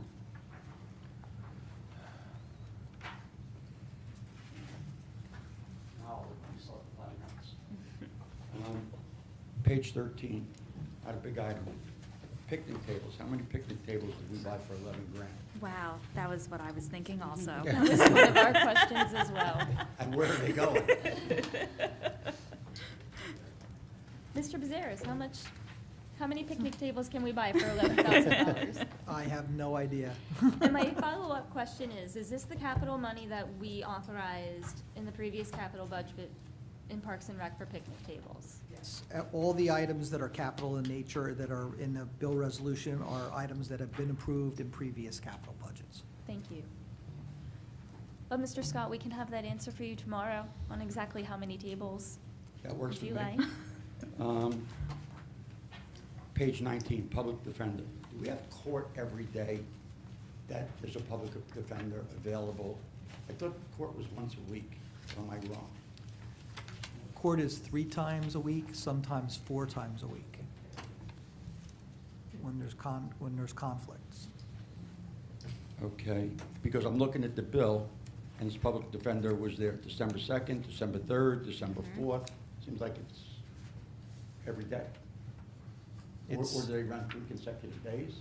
Well, it depends on the cases, but typically court is Mondays, I can't remember, evening hours on Mondays. It's Wednesdays all day, and Thursdays, and then conflict days are Fridays. Okay. This new 235, that's lower than the 250 that we were paying before. Is that the new contractual agreement? It's what was bid by the By individual. this particular guy, okay. Page 26, shared services with Tom's River. Is that the last payment? Because those ended. That's December. I believe it is. So does that finish out that contract? No more bills? Hope so. No more money going to Tom's River?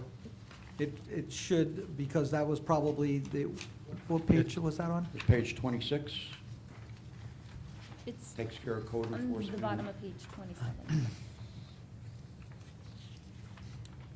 It says. And that's for the, it's for the December payment of 2013. Which, that was the last one, right? Didn't Yes. That contract ended, That's correct. right? But that's why the transfer of $17,000 was required, to make up that difference from the To pay 2013 that bill. service.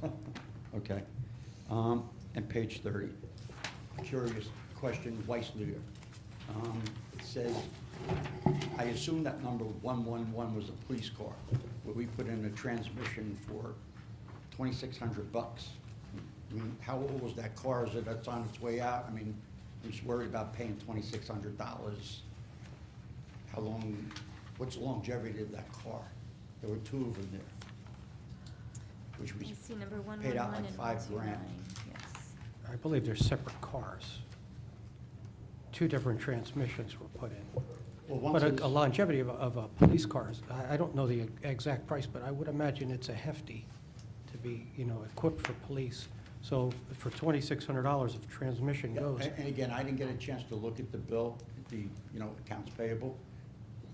But from this, it says they charge a diagnostic fee and then. It did say diagnostic and repair. Sorry? It did say diagnostic and repair. Right. I happen to have a Mercury. I go to Weissluder. When I diagnose mine, if I go with the repair, they take that bill away. So, I mean, I watch the bills. Oh, I The question see what you're is, saying, the way it's worded yeah, possibly. Where are we with that? Mr. Pizarro, is it just how the bill resolution is worded? I know we have limited capability with how When we can when they explain them. bring the car over there, they're not sure what needs to be done, but they know it's something with the transmission. So when they do the requisition, it'll show up as diagnosis and repair. I could go and pull the actual invoice and find out if they do, in fact, if we go for the repair, if they remove the diagnostic charge. And I can give Mr. Scott a call. Okay. And we're under contract with Weissleader. And I talked to Mr. Pizarro today about that. We're to see when that contract is up, to look at the contract for our When is it up, repairs. do you know? I didn't get that answer. That was earlier today. You're gonna get called up. No, I mean, again, the rates that they charge are not cheap, so, We're going to be looking at, this is existing contract that's been around. okay, thank you. Thank you. Yes.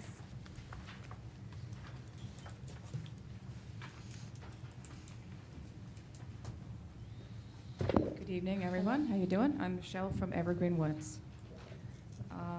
Actually, I have a couple questions for the council. I was wondering if Mr. Pizarro's had a chance to look into the video that we were asking if we could make in Oh, our I'm community. sorry. This is still bill resolutions. We're not on Oh, public I'm comments sorry. I yet. thought you were like public. Okay, I'll be back. Thank you. Anyone else for the computer bill resolutions that would like to be heard this evening? Okay, seeing none, I'll ask for a roll call, please. Councilman Moore? Yes. Councilwoman DeYoung? Yes. Councilwoman Zapsik? Abstain on New Jersey Press Media, yes to the rest. Councilman Mumalo? Yes. Councilwoman Ponterero? Yes. Vice President Fosman? Abstain on the MUA and yes to the rest. President Leidecker? Yes.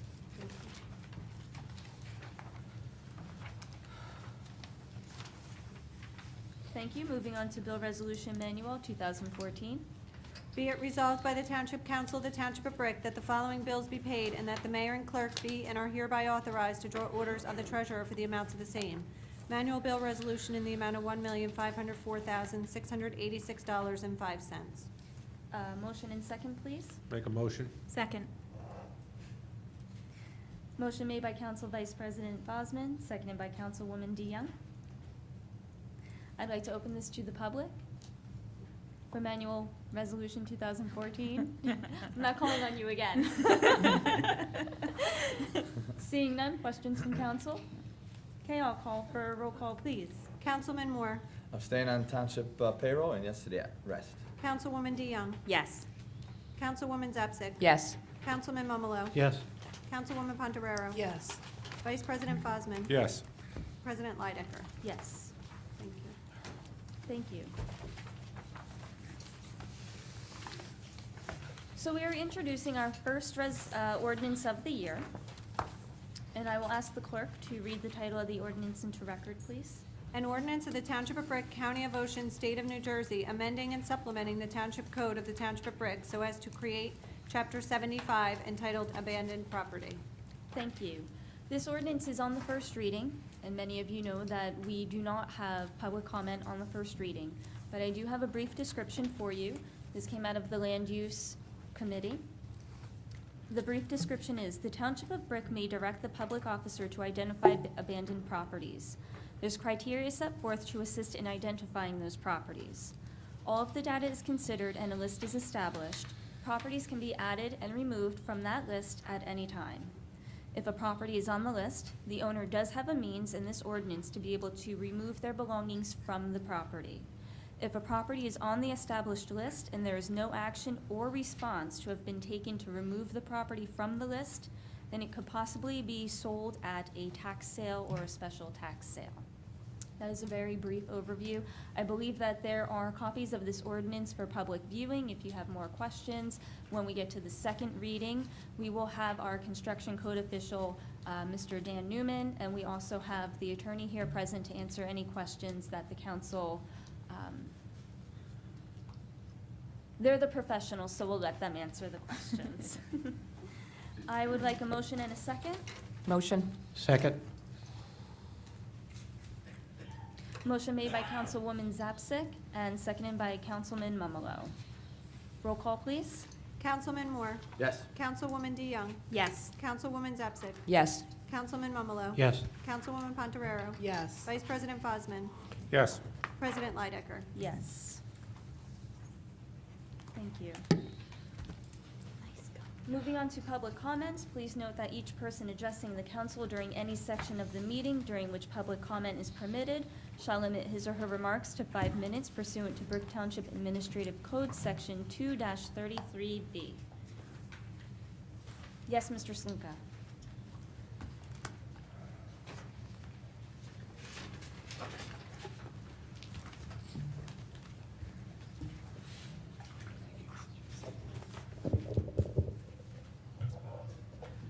I'm obviously going to read my letter. This is John Sluka, 950 Sylvia Court, Evergreen Woods, Brick, New Jersey. Dear Mayor Ducey, Council President Susan Leidecker, Brick Councilman and Councilwoman, here is my letter for the February 18th meeting. I am standing here before the mayor and the council and all of Brick Township and surrounding areas to once again bring to you the plight of the Brick residents that live adjacent to the Garden State Parkway. The Turnpike Authority continues to be an uncaring big government agency that cares not for the health and well-being of New Jersey citizens while they pursue financial gains for the well-connected construction businesses and their leadership's own self-aggrandizement. The people that live in and around the destruction laid forth by the authority have pleaded for help from government officials, newspapers, the authority itself, but in 16 months, very little has taken place to prevent the health and living condition problems befallen by the man-made destruction. Some members of the community have started an online petition that can be accessed by typing in your search engine, Destruction of the Garden State Parkway petition, and the petition will appear before you. At that point, you can join with your neighbors, friends, and local government officials who have been trying to help the citizenry. Although at times even people who are impacted may not want to get involved and others feel they are not involved so they do not sign petitions, but now everyone in Brick Township, and the whole area actually, will be impacted because some law firms have now made inquiries about representing the citizens in their plight. Of course, one may still wonder how they may be impacted And now there is proof that every citizen will face some hardship because of the authorities' uncaring attitude. I have copied parts of one letter in particular that will show every resident how they will be impacted. In this letter, it states the following. I am a licensed New Jersey attorney who has handled thousands of tax appeals on behalf of New Jersey residents and have successfully saved my clients millions of dollars by reducing their property taxes. I record and analyze real estate sales and identify properties where property values exceed market value, which eliminates guesswork. I believe your property assessment exceeds market value by the amount required by law. If you so elect, I will pursue an appeal on your behalf. If the appeal is unsuccessful, you owe me nothing. So obviously, he believes it's way worth his while. With that in mind, why would any homeowner not pursue this action? It costs them nothing. Okay? Before the destruction of the parkway, the houses in Evergreen Woods did not qualify for this appeal, but now the authority has taken upon itself to impose the hardship on the lives of the Evergreen residents and in the process substantially reduce the property values of surrounding areas. The owners are being overly taxed. Once these hundreds, if not thousands of appeals go through, the tax base of Brick Township and Ocean County will be substantially impacted. And as we all know, or should know, that needed government spending is distributed by assessed value of the houses in the community. With the reduced assessment in the immediately impacted areas, all other Brick residents will have to make up the difference. Residents who live on Riverside Drive, Van Zyl Road, Beaverson Boulevard, Midstreams Road, Lakeshore Drive, Greenbrier Boulevard, and hundreds of other residents will have to make up the taxes. And although not physically impacted, like some of the township residents, they will be financially impacted as taxes rise. The time to sign the destruction of the Garden State Parkway petition is now, because this is now impacting everyone who rents or owns land in Brick Township, Toms River, Howell, and other 15 communities impacted by the devastation generated by the Turnpike Authority.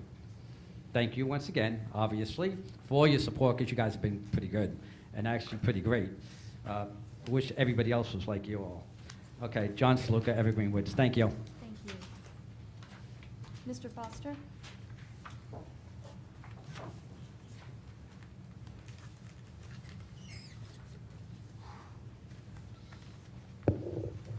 Sam Foster, 108 Chico Drive.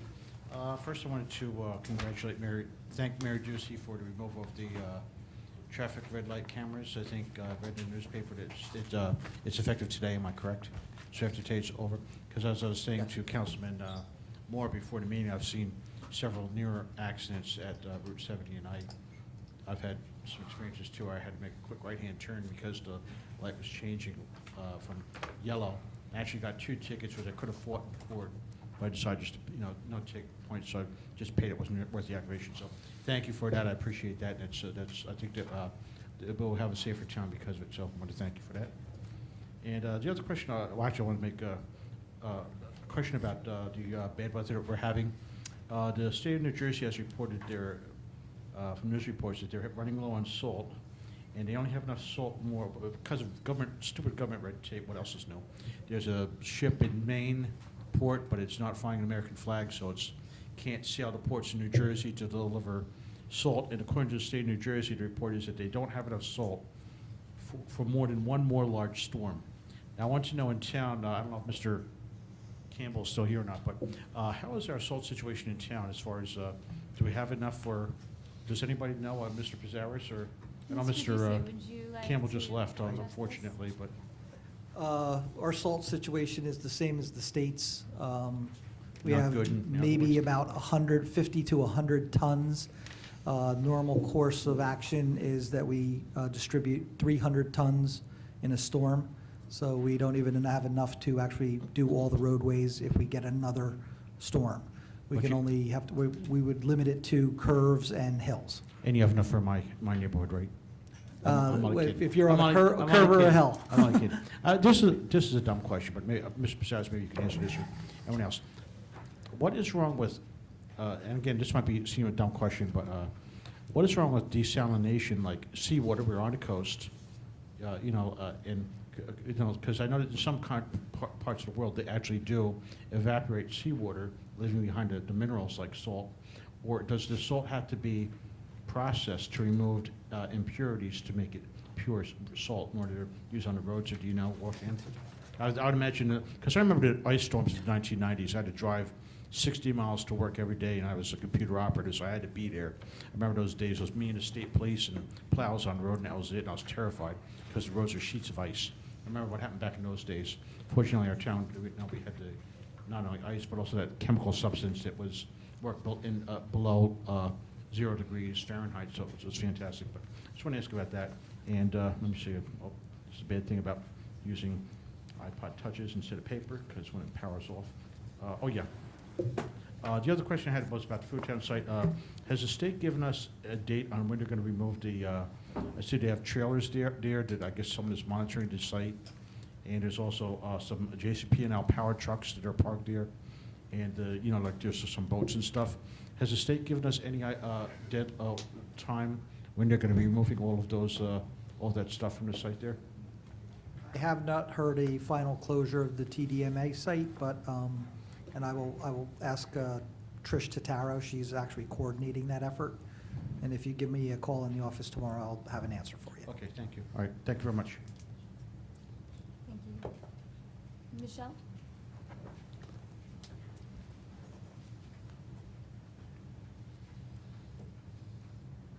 I guess this is take two. Sorry about that. Come up before. Michelle Spector from Evergreen Woods. Good evening, everyone.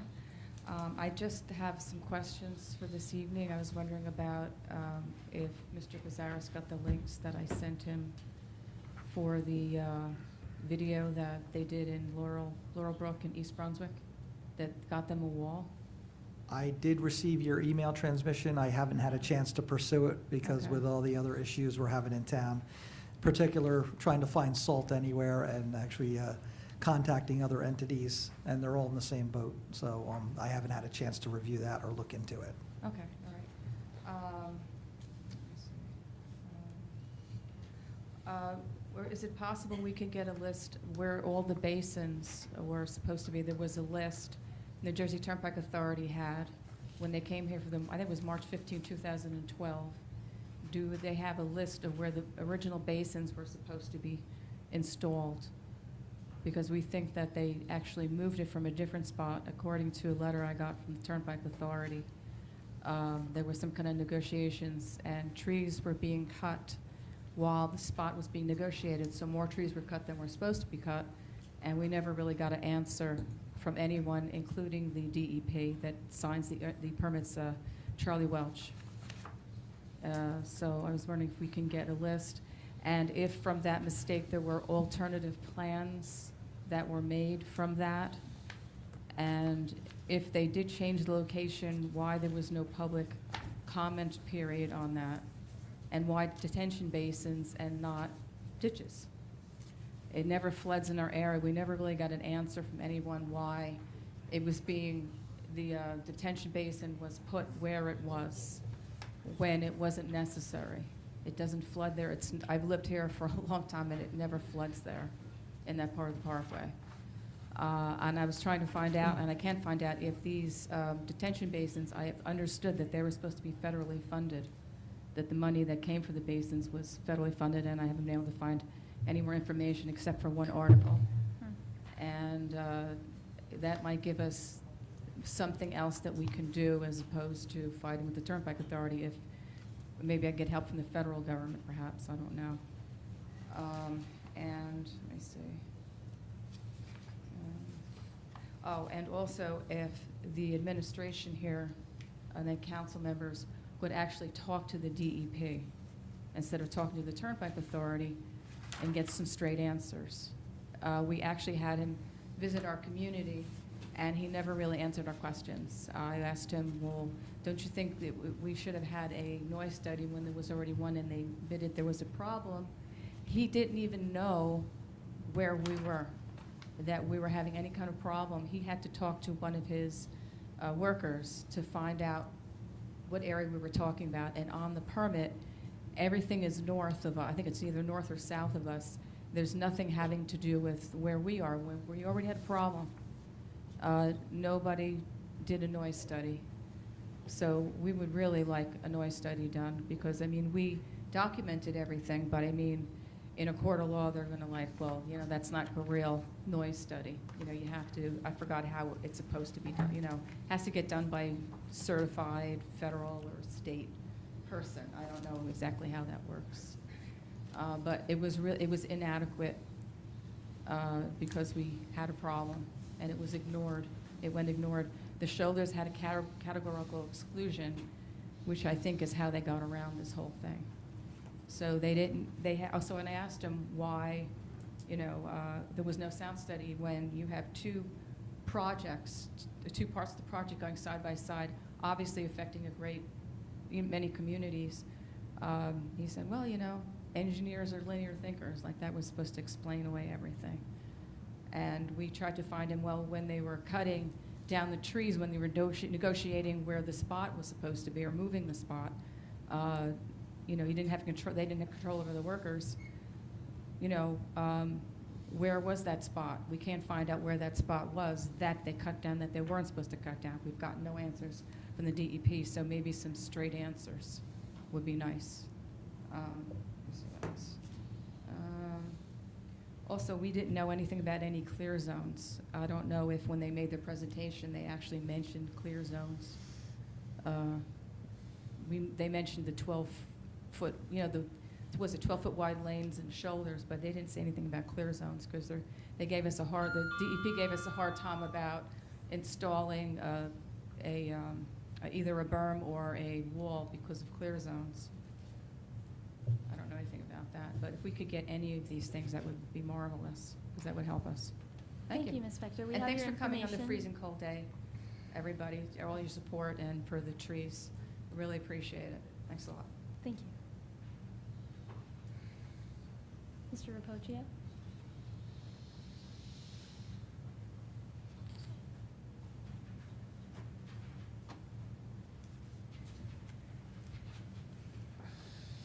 Dominic Rapocchio. I have a subject I want to speak about. A few weeks ago, Mr. Pizarro's mentioning about widening of Route 70. And I think we should be concerned about that, very much so. And I'm not, is that correct, Mr. Pizarro's? I'm sorry, I speak for Mr. Griffin. Was that correct? Mr. Route Pizarro? 70 would I don't be recall widened? ever talking about, in fact, it's the exact opposite. What The is it? state of New Jersey does not want to widen any state highways. Okay, I'm sorry. I thought it was Route 70. I thought you had mentioned, what did you say that time? You said they were not going to? Because I asked you, I believe I asked you if, I guess from Forge Pond Road up, you know, and you said something about they can't widen it at Forge Pond, but they can widen it further up. They're not looking to widen any Great. state highways. All right, great. It's a great thing, and hopefully we'll, you know, make sure they don't widen it, okay? I'm sorry if what I said was incorrect, but that's what I thought I heard. But anyway, I think my presentation will still suffice. I'm going to pass out some information if I can. We still have a traffic problem, and widening of Route 70 would not help. Widening of any road would not help. Matter of fact, we should be downsizing or making them less wider, so traffic would not be as much traffic at the intersections. There's conflict points, and besides that, it would be better for pedestrians and also bicycles, and we could do some greenscaping along Chambers Bridge Road. I'll hand out something. I put it together because I thought 270 was going to be wide, but it still would suffice if I put this information out. I'll hand it out, you could look at it, and I'll explain a little bit about it. Time goes fast, unfortunately, when you're here. Thank you. Thank you. Thank you. If you like, I could just pass them down.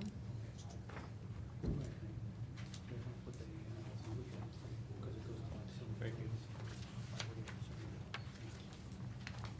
That's what he's, Mayor gets it.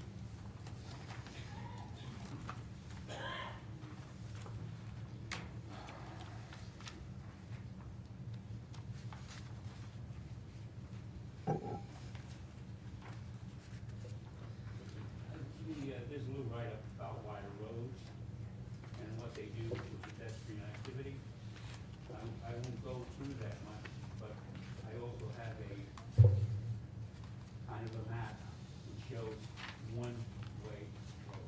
Most people believe one-way road is not the way to go. If you look over at Point Pleasant Beach, Route 35, one time, when I was younger and used to go down to Seaside Heights, the traffic was horrendous along the railroad here. At some point in time, they decided to split the road up a block apart. When you have a one-way road, it brings it down 2 lanes, right? Chambersbridge Road right now has 4 lanes going in each direction. What happens when you have roads going in each direction at the corners, like Chambersbridge Road, every corner, there are a thing called conflict points. It puts a lot more conflict points on. If you widen the road, it even puts more on, and the timing of the road for traffic to go through puts a big burden on a road. So eventually you have to widen the road if you want traffic to go through. By having a one-way road, I know this looks like a very expensive thing to do here, but we actually will be, we have, let's see, my time is up already. The fact is that our roads are not being made more for the traffic, not for the traffic, the building going on. You have New Visions coming on board. You have the Food Town coming on board, and if we don't allow for that road eventually to go through by the Food Town, if it's going to go through, it's going to cause more traffic problems. Incidentally, just take a little more time, you can read this over. But if you go where New Vision was, that road, at one time, they were planning to bring that road through to Cedar Bridge. And I had the article, it was, I don't know if anybody remembers Muller, right? But the plans at the time was to make Chambers Bridge Road continue to Cedar Bridge Avenue as a bypass. That didn't happen. It was 25 years ago. But that didn't happen because of funding or whatever reason, okay? But we have to do something with our roads to make them better for pedestrians, better for bicycling. We have to do I would say greenscaping along Cedar Bridge, Brick Boulevard, and by bringing the roads down to a one-lane, a 2-lane road, you'll have the space to do that. The other, just one last thing, and then I'm going to Quickly. go down. Okay. John D. Rockefeller provided us with land all along Route 70, and I don't think his intentions was to, and we had built out on a road onto that property. I don't think his intentions were to have the traffic we have there, the roadways we have, the loop at Chambersbridge Road like we have, which now goes through 2 lights. I don't think his intentions were to, on Cedar Bridge Avenue, to go all the way up to Ovation Way and come all the way back through the same light twice. I don't think his intention was to traffic go all the way down to Brick Boulevard, up Brick Boulevard, back up to Route 70, through 2 lights. The traffic is going on a road twice. It's going through lights twice. It's causing impact on lights. Route 70 right now, you can't cross Route 70 at Chambers Bridge Road.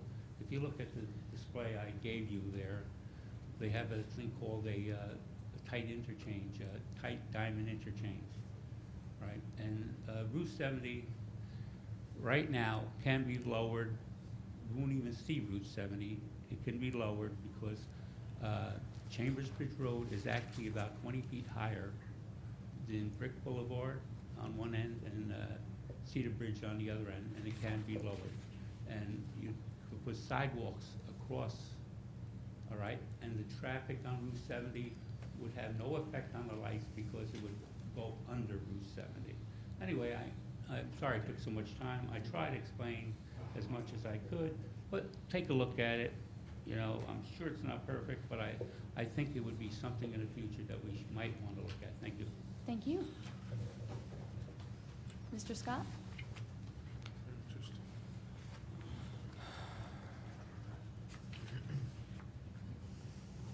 Thank you, Madam President. 4 quick things, I hope.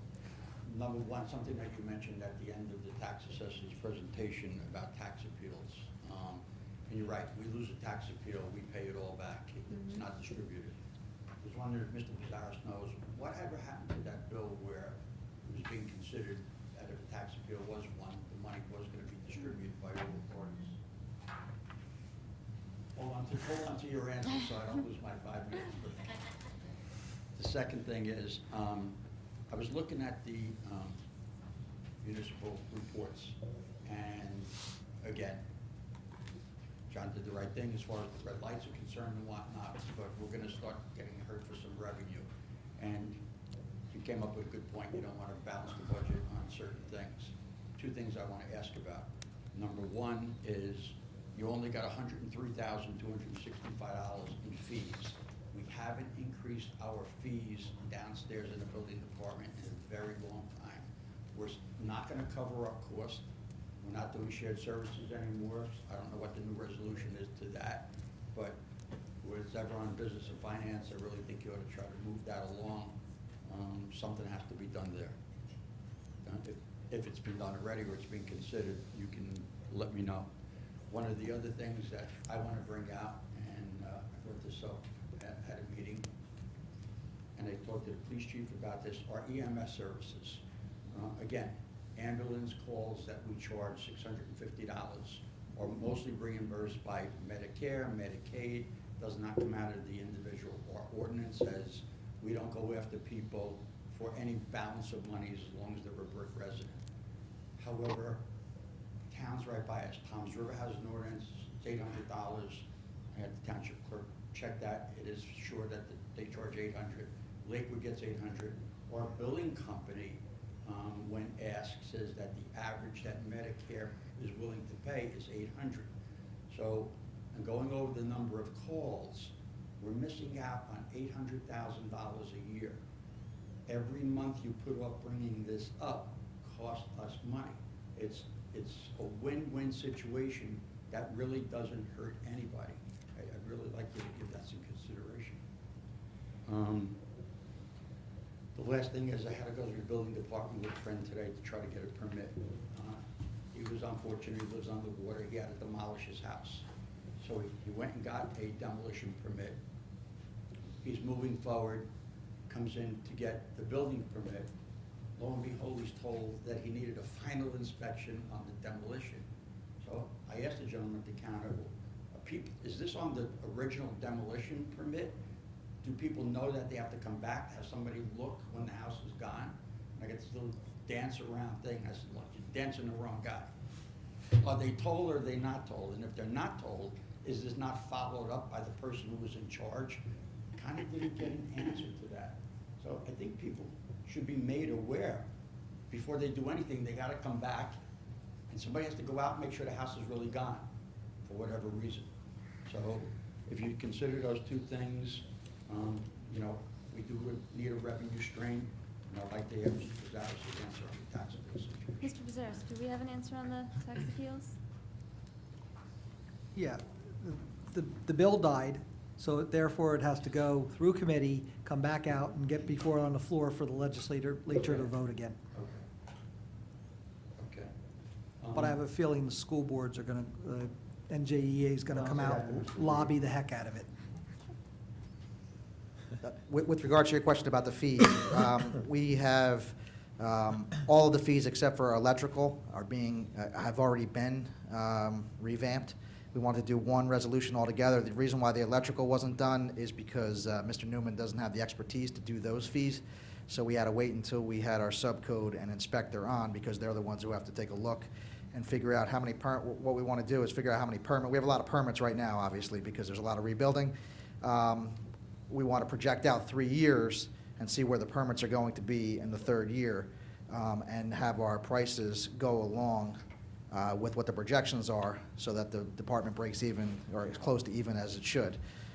With regards to the Medicare fees with the ambulance, we're definitely going to do that. I've actually spoken to other mayors around the country. You won't believe this, but the mayor of Pittsburgh, they were charging $400, and he almost fell off his bar stool when I told him that because Medicare is a national rate, as you know, $800. He made an immediate phone call, and they're changing theirs, I think, sometime in March. So both of those things are definitely a stream of revenue. Yeah, I mean, they're win-win situations. That doesn't cost the taxpayer a dime, you know, so, and again, with the fees, the construction official had said at one point, the state doesn't want you to make money, and they look at it over a 2-year period, if you made money in 2 years. But you've got to take into consideration the new costs that we're gonna have. Increased costs with inspections, with new inspectors and whatnot. So whatever they are, let's just not be short-sighted and say, well, let's only do it a nickel when it could be 15 cents. That's why there's 3 years worth of projections, because our permits are going to go down over the 3-year period, and on that third year is where we need to be breaking even. Exactly. Because that's where we're going to be, that's where we're going to steady out, and that's where we need to be breaking even, yes. We're on the same page. Thank you, Madam. Thank you. Mr. Finelli?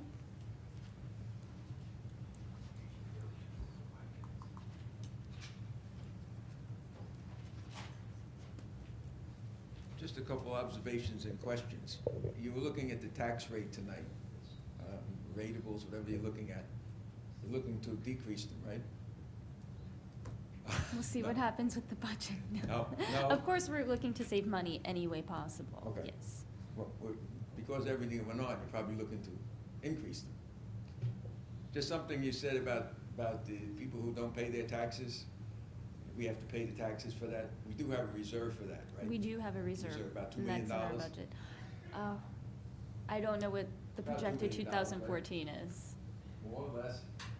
More. Okay, and it's probably gonna get worse. Overall levy goes up, that as a percentage has to go up as well. What percentage of those do we recover when we have a tax lien sale? Roughly, doesn't have to be exact. You recover the entire amount if there's no bankruptcy involved. Okay.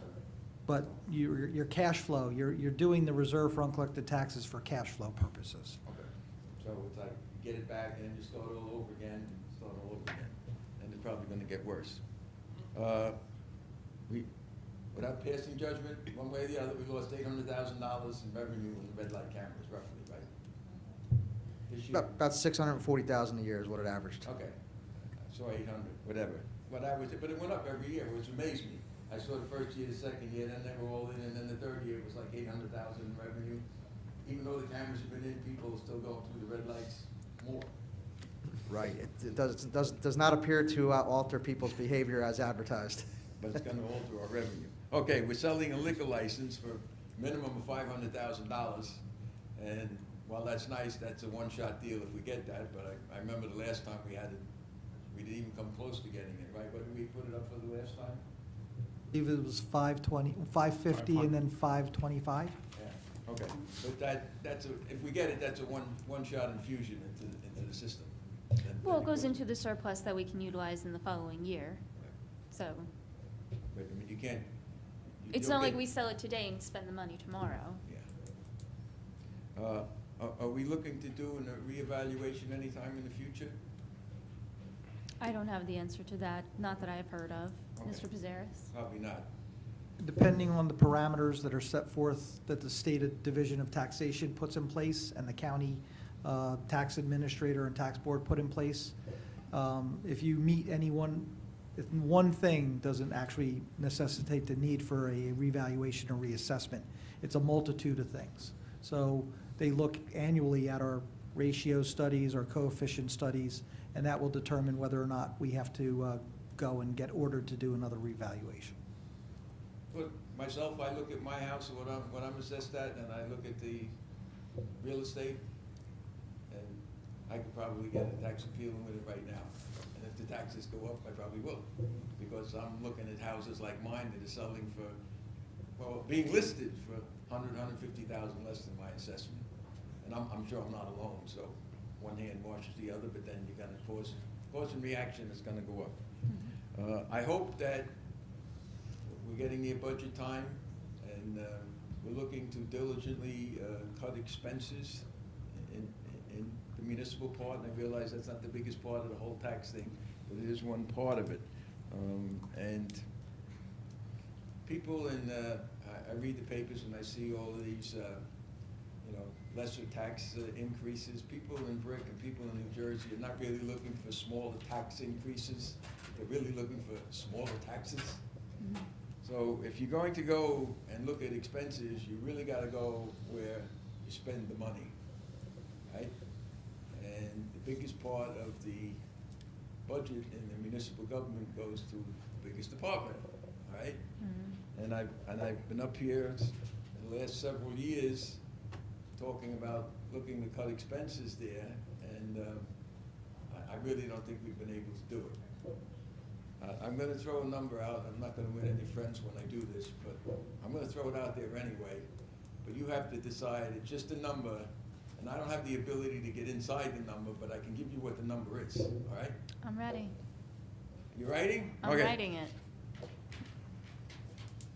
$688,000 in overtime. Pretty big number, right? That's just the overtime for the 28 supervisory people in the police department. I have to get down now. Give everyone else a few seconds. Okay. That's just the supervisors, 28 supervisors, $688,000. Now, when I asked somebody else about that, they said first reaction was Superstorm Sandy, right? Well, Superstorm Sandy was back in 2012. This is 2013.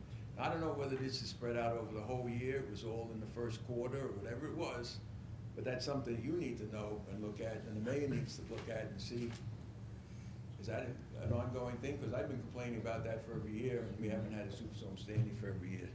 The second area is the span of control. Roughly 28 supervisors and 93 patrolmen, that's about a 3-to-1. If you look at just the sergeants, which is 5-to-1, now, I don't know how that all breaks out, I'm not an expert, but in my line of business, the 5-to-1 span of control is pretty small. And so if you want to cut expenses, you got to go where the money is and at least look at that and see if we have a problem in those areas. Now, I didn't do all the other overtime because I got choked on that $688,000.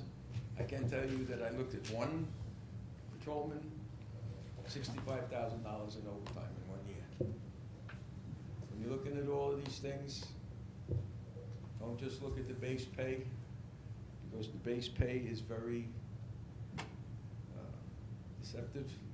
Everybody gets a longevity boost, and everybody gets, not everybody, but some people get stipends, but in some cases, the longevity boost can make a difference of $18,000 a year just in salary. So when you're looking at these numbers, look at what would we call actual salary instead of base pay, because we get stuck up in that. Other than that, Madam President, May? say what? I see that you're not wearing a Brick Township Police Department hat, I can tell you that. What department's that?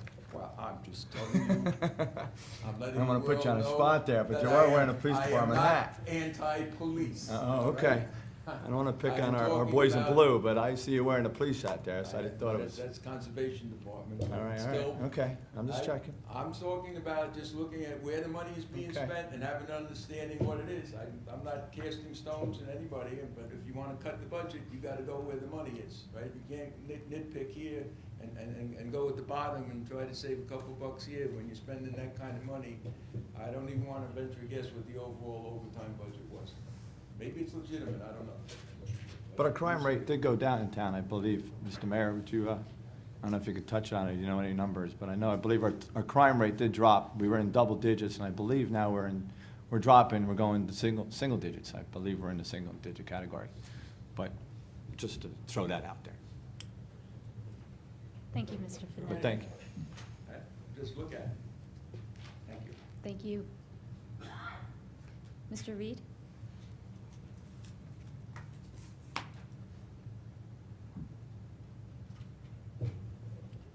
First of all, I want to congratulate, can you hear me? I can. The mayor and the council people on their election, and Councilwoman Zapsik, I hope I pronounced it correctly, on your appointment. Spot on. Welcome to the job, and I'm looking forward to positive things. I'm going to just make comments to get my 5 minutes in, and if there are questions, since you guys have a chance to answer later, you could respond to it if you so choose. Thank you. First of all, I want to thank the mayor for his 100-day plan. It's great. There's a lot of aggressive things in there, and it's great to have a plan. That's the best part. I want the town to also look at updating the website. I went on there this afternoon. There's a lot of old information that hasn't been changed. For instance, nothing on the new tax assessor, nothing on 2013 budgets was on there. The last budgets were 2012. When you go in and look at the solar energy that's being produced or wind energy, there's nothing there on those. So if you're going to have it on the website, it should be functional. Prior councils have taken a lot of property off the tax rolls, and this, what we're seeing now with Sandy is what comes home to roost. You know, when you take the Food Town property, Traders Cove, there was 9 acres that the town took off the tax rolls up by the Manasquan River a couple of years ago. All these reduced our ratables in town. From 2000 to 2010, we had no increase in the population, so it's important not to take any properties off the tax rolls. And I hope this council will follow that train of thought. Unlike some of the other people, I do not agree with the concept of raising fees in the building department. We have garbage collection, and there's no fees there. It's included in the budget. So why would we need to break even in the building department? When you look at 8,000 homes that have been affected by Sandy and 31,000 residential properties, according to our tax assessor, that's 26% of the homes. People have to come in and get building permits. So they're coming in to get building permits, and if they improve the value of their home, that increases the ratables. That's what we want. So why would we be trying to balance the budget on the people coming in to get permits? I see it as, you know, just another department in town where there's a lot of expense involved, and it shouldn't be a break even. It's a service to the community. It's a service to us trying to come in and get permits to improve our properties. So I totally disagree with, and of course these are my opinions, about trying to break even in the building department. Also, I would like, I requested this last year, and I noticed that our new council member, Mrs. Zapsik, is chair of the Recreation Department. I'd like to see the Traders Cove broken out separately. You know, we have a net investment of $16 million in Traders Cove. There is, you know, it was billed as something that we would have income on, and obviously we have expenses, we're going to have staff. I think it deserves to have a separate line item for a budget, so we could show income and expenses and a net expense or income for Traders Cove. It's not like you know, your typical park where everybody comes and plays there. So I think that would be a service to the townspeople if they could see what's going on in that area. Also, I'm not aware of who the liaison is to the Board of Education, so we had one before, and when things come up on the Board of Ed, it's always convenient to be able to talk to that liaison to communicate with the board. Thank you. Thank you for your time. Mr. Ducey, do you want to address any of these? On the website, thank you. The wind and solar energy, they're external links that they've been working on, trying to figure out where they're coming from in order to get to the bottom, because they have no control over them. They're there as links, but they're external links. So they have to figure out where they're coming from in order to remove them or add information to it. Thank you. The liaison for the Board of Ed, would you like to introduce yourself? I am your liaison, Mariana Ponterero, so I'll speak to you after the meeting. Thank you. Mr. Pizarros, can you address why we need to break even in the building department? It's just something that the concept of the building department is a rate of fees that you collect is supposed to pay for the services that need to be provided. That's why any operation within the town that's allowed to operate by a dedication by rider account goes by that premise. The fees that come in should be the fees that are utilized to run that department. We do not run our department with a dedicated by rider account, but it is permissible under state law and budget law to do that. Just like it's permissible to have a recreation rider account and to run your recreation department like that. So this council, prior councils have said not to actually run their Department of Recreation like that. They said to analyze the revenues brought in by each of the individual programs on a year-to-year basis and make modifications to those programs. Programs that aren't successful will end up being dropped, and then new programs are being sought out that may be successful. So we don't run it through a rider account, but we do analyze that income and expense every year. Same thing is being done with the building department. That income and expense is looked at every year, and for the last 5 years, 6 years, we've lost considerable amounts of money in that department. So I, unlike Mr. Reed, believe that we do need to look at those fees for service and maybe make adjustments to those fees, and I would make that recommendation to this council. Thank you. Does anyone else from the public wish to be heard this evening? Okay, seeing none, I'll move on to council comments. Mayor Ducey, would you like to begin? Thank you. I'm sure everybody knows it's been pretty well advertised, but yesterday was the last day for the red light cameras in Brick Township. The cameras are going to be removed from our town sometime this week. If they're not, they're on notice that we're going to consider the cameras and the equipment all abandoned property as of they have 1 week basically to take them out of here. My next mayor night in, which is part of my 100-day plan as well, is next Tuesday, February 25th at 6:00 p.m. It's at the room which is right across the hall from here, called the Council AB room. We had an awesome showing for the first one. We had almost 30 people. We had 28 people, and we were in and out in about an hour and a half because we started early. People started arriving at 5:30 instead of 6:00. Try to come at 6 this time because I think I have another meeting beforehand. I won't be able to get started at 5:30 like I could last time. And hopefully we'll have even more citizens. It's myself and a number of the division and department heads. We actually are limiting. We're not going to have everybody there that we had the first time because some people didn't have any questions at all. So rather than, we don't want to waste their time being away from their families. So we're going to limit it down to a different number of department heads. But all the important ones, probably as far as questions from the public, there's not really a lot of questions for the purchasing agent. There's more for obviously DPW, the police chief, and building department, and those types of things. So they'll still be there. The engineer will be there. She was sick. The last mayor's in. And so please come next Tuesday, the 25th, 6:00. And I know a number of the council members will be there as well. Last Friday, I attended the senior dinner and a movie. I was over at the Civic Plaza. It's hosted by our Parks and Rec department. That's where residents ages 60 and over, they received a spaghetti dinner, and then they watched a movie. And it was a fun event, and it was really well attended. I was surprised. Everybody had a really great time. Today, I had the opportunity to wish a happy birthday to Clara Roth, and she is 103 years old today. And amazing woman, still totally with it.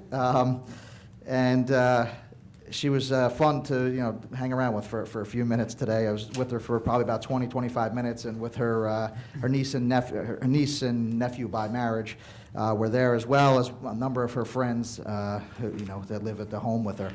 But she had a lot of interesting things to say. Her favorite invention that was created during her lifetime was the television. And she told me about, back when women weren't able to vote, and she was alive during that time period. So it was interesting just speaking with her about all that. I just want to remind the high school juniors and seniors about something I announced a couple weeks ago. It's the New Jersey League of Municipalities Scholarship Competition, and applications are due by March 10th. So you can download a scholarship application right on our township website, which is www.bricktownship.net. Another use of we're trying to use a lot of internet, so people maybe don't have to come here for different things in person. Credit card payments for recreation should be up and running very shortly if they're not already.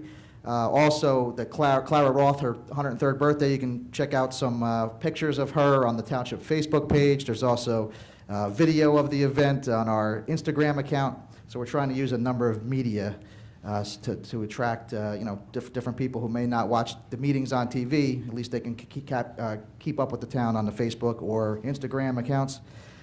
Lastly, the salt I was going to touch on, but I was already brought up during public comment. Yeah, unfortunately, because of some federal regulation, there is a bunch of salt up in Maine, and we are unable to get it here in New Jersey because the boat did not start in a New Jersey port, and it does not have a United States flag. So by federal coastal regulations, it is not allowed to come into our port here in New Jersey. So we're waiting, trying to get salt from whatever sources we can, because it seems like this is the never-ending snow season. Lastly, started getting some complaints about potholes. Obviously, we all know it's been a hard winter on our streets. Because of the snow, the plows are out, and the salt's eating up the road. The plows are eating up the road, causing potholes. Public Works is going out. They're using cold patch when they can, in order to do temporary fixes. The cold patch isn't gonna hold. The first time a plow goes through that same area, it's gonna take it right up. But once the weather breaks, and what happens is the asphalt plants, they all close when it's cold out. So you can't even get asphalt in order to do regular patches. But once the weather breaks and the asphalt plants open back up, we're going to be real aggressive in repairing potholes. And we're probably going to do some type of email campaign or Facebook campaign to have people tell us where are the potholes, so we can get our crews out there to get those potholes repaired as quick as possible. So we're going to be definitely aggressive. We can't do it now. We can't do it. We're probably not going to be able to do it until later on in the spring, late March, early April, when the asphalt plants open back up.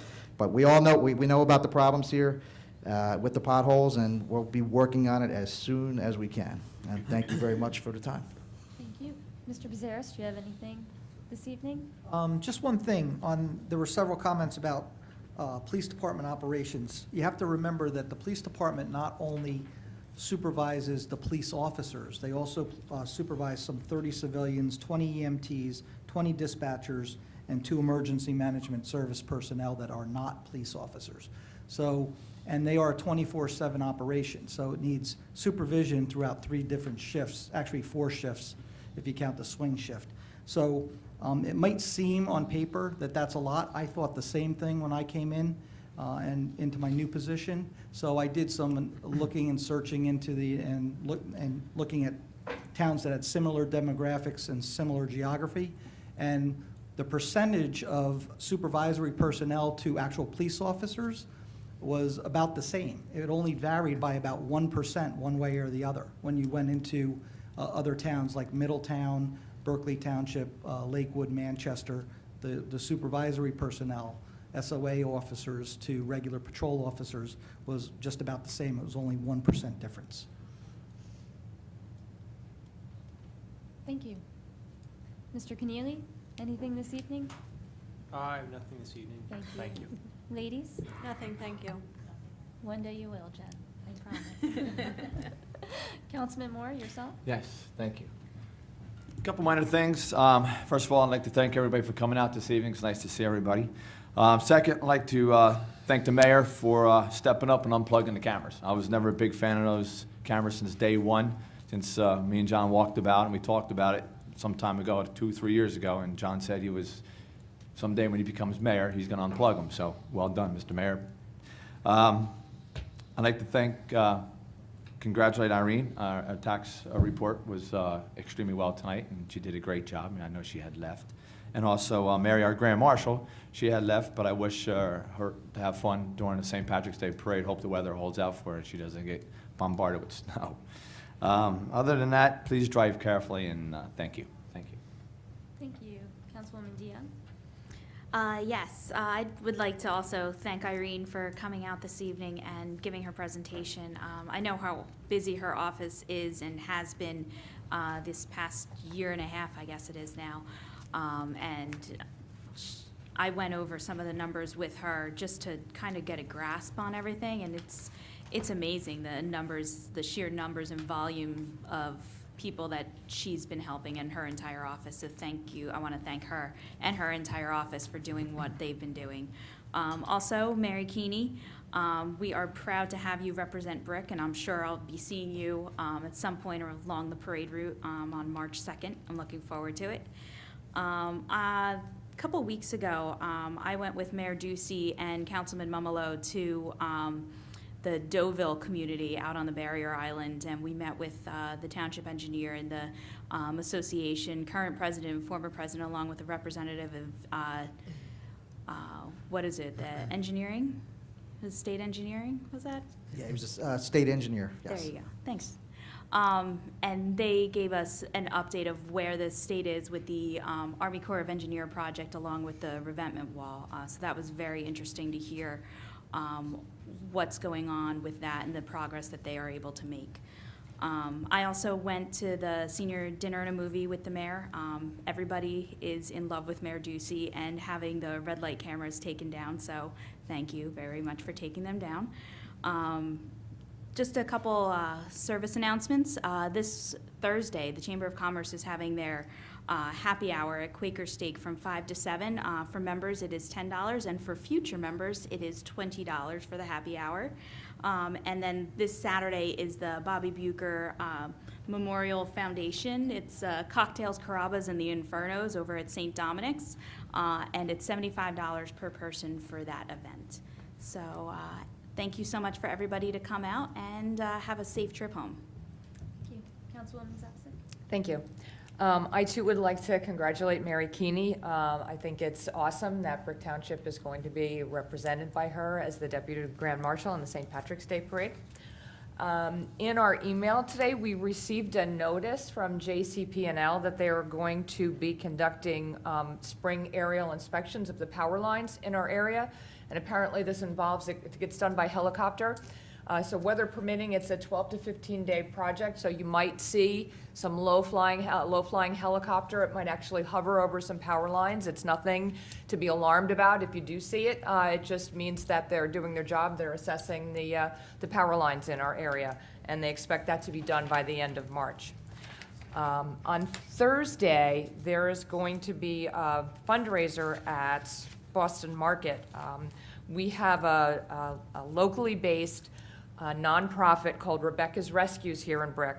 And what they do is they rescue cats and kittens, and they rehabilitate them, get them medical care, get them spayed and neutered, and then they place them in loving homes. And my husband and I adopted a kitten from them right before Christmas. It was a very rewarding experience. She actually brings the cats to your home so that she can see how they interact with other pets or children, and see how they do in your space, and decide whether it's a good fit. So Thursday night, from 4 to 10, they're going to be at Boston Market. You can download a flyer from their Facebook page, and 15% of your check, if you present the flyer, will go directly to Rebecca's Rescues, and 100% of the money goes right back into caring for the animals. There's no overhead. It's all home-based with foster families. No one gets paid. All the money goes right back into the animals. And then finally, regarding your comments are about Traders Cove, I completely agree. And it's been an area of concern for me when I was a citizen, and even greater concern now that I'm up here on the council. What I can tell you is that it's enough of a concern for this governing body that we actually have a separate council committee for Traders Cove that's chaired by Vice President Fosman. And he and I have had a number of conversations concerning the fees and the revenue and the expenses and whatnot, and that is something that is definitely we're going to be keeping a close eye on going forward. And that's all I have this evening. Thank you, Councilman Mamalo. Thank you all. I'd like to thank the mayor also for removing the red light cameras as a recipient of one of those tickets. Also thank congratulate Mary Kearney on becoming Grand Marshal of St. Patrick's Day Parade. Congratulations to her. I'd like to thank Irene Rafferty also for her presentation to show us just how, one storm devastated a lot of house homes, but it actually affects everybody that lives in the town. Also, this coming Friday at Brookdale Community College is going to be a public meeting on Superfund Sandy funds, the next round. So if anybody's interested in that, I believe it's open to public, and it's at Brookdale Community College. And that's all I have at this point. Thank you. Thank you. Councilwoman? Thank you. Most of my comments have already been echoed by my fellow council members, but I will congratulate John on removing the red light cameras as a recipient of 3 tickets. And I will say, for the record, all 3 were incurred when I had my children in the back seat, and the person behind me had no intention of stopping. So I wasn't going to risk getting rear-ended. Yes, all 3 times. Yes. So I am thrilled that this is gone. Mary Keeney serving as Grand Marshal is such a great reflection of Brick. I have had the pleasure of knowing Miss Kearney for probably at this point about 16, 17 years, since I was a young attorney and did work with her while she was a bookkeeper. She is a feisty and smart woman and is an excellent representative for all Irish people, and I love to see her marching in that parade. So I will be there in all my Italian glory watching Mary Keeney head up this parade. I also want to thank Ms. Rafferty for her presentation. I would invite everyone to take a look, once it's on our website, at that pie chart that she was explaining to us, because it really elucidated a lot of things for me. So I would invite everyone to take a look. Other than that, have a great night. Thank you. Vice President? Thank you.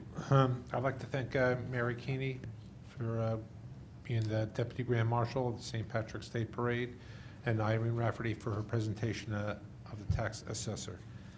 And I'd like to thank Mayor Ducey for removing the red lights. That was a very good choice. Just the cameras. The red lights are Just still the there. Sorry. Sometimes they're green, correcting sometimes me. they're yellow. Also about the building fees, when Superstorm Sandy hit, we did give the township free building fees for a period of time. So we were concerned about all the residents of the town when that happened. This is, the fees haven't been raised since 2005. So as reviewing the fees, I was quite involved in that. I think it's just time to have the building department break even. It has never broke even before. I think this will remedy the situation down there. Traders Cove fees, I was also involved with that. We recently did that. I was with Mr. Pizarro's today, and the Parks Department to go over the fees also in there, because there was 2012 fees and there was one online. They were both a little different. So we have to go down and figure out and be competitive just with the marinas in the area. We don't want to lowball them so everybody comes to us. We want to be competitive with the prices. That's all I have. Thank you very much. Thank you. I have a save the date for Dottie's House. They're having their Secret Garden Gala April 3rd from 6 o'clock to 10 p.m. I don't have the pricing or anything, but as that becomes available, I will let everyone know. March 12th, we have the Police Explorers fundraiser. That is $12 per person. And if you're interested in attending, the telephone number is 732-262-1666. I also want to congratulate Mary Keeney. We are very proud of you, and I'm looking forward to the parade and seeing you lead the parade for us. And of course, to our tax assessor, I think she answered many imperative questions that our residents had on how we collect the taxes, where the money goes, how it's being spent, what happens when our tax levy and our ratables go up and down. And her office is available during business hours, so if you have any further questions, you can contact that office as well. We do have Angela from Hope and Healing in the public tonight, and Hope and Healing's down on Manaloking Road, including the Visitation Relief Center. Of course, they're always looking for donations of perishable and non-perishable goods. They have their garden going strong there, which is quite an accomplishment. They have their tool lending department. The Eco Warriors run out of there. So if you're interested in donating or taking a look at the services they provide, please stop down on Manaloking Road. And if you need counseling services, you can speak with Angela as well. As I understand it, she has a new dancing therapy, and it sounds like a lot of fun for people that are facing hardships and tragedies. I do want to thank everyone for coming out and voicing their opinions and their comments and asking their questions this evening. There's a few new faces tonight, and I want to say welcome and thank you for coming out, and I hope you come back out again and again and again. Our next meeting is March 4th in this very room. Can I have a motion to adjourn the meeting in a second, Make a motion. please? Second. Motion made by Councilman Morris, seconded by Paul Momolo. Can I have, all in All in favor? favor? Aye. Meeting adjourned. Thank you.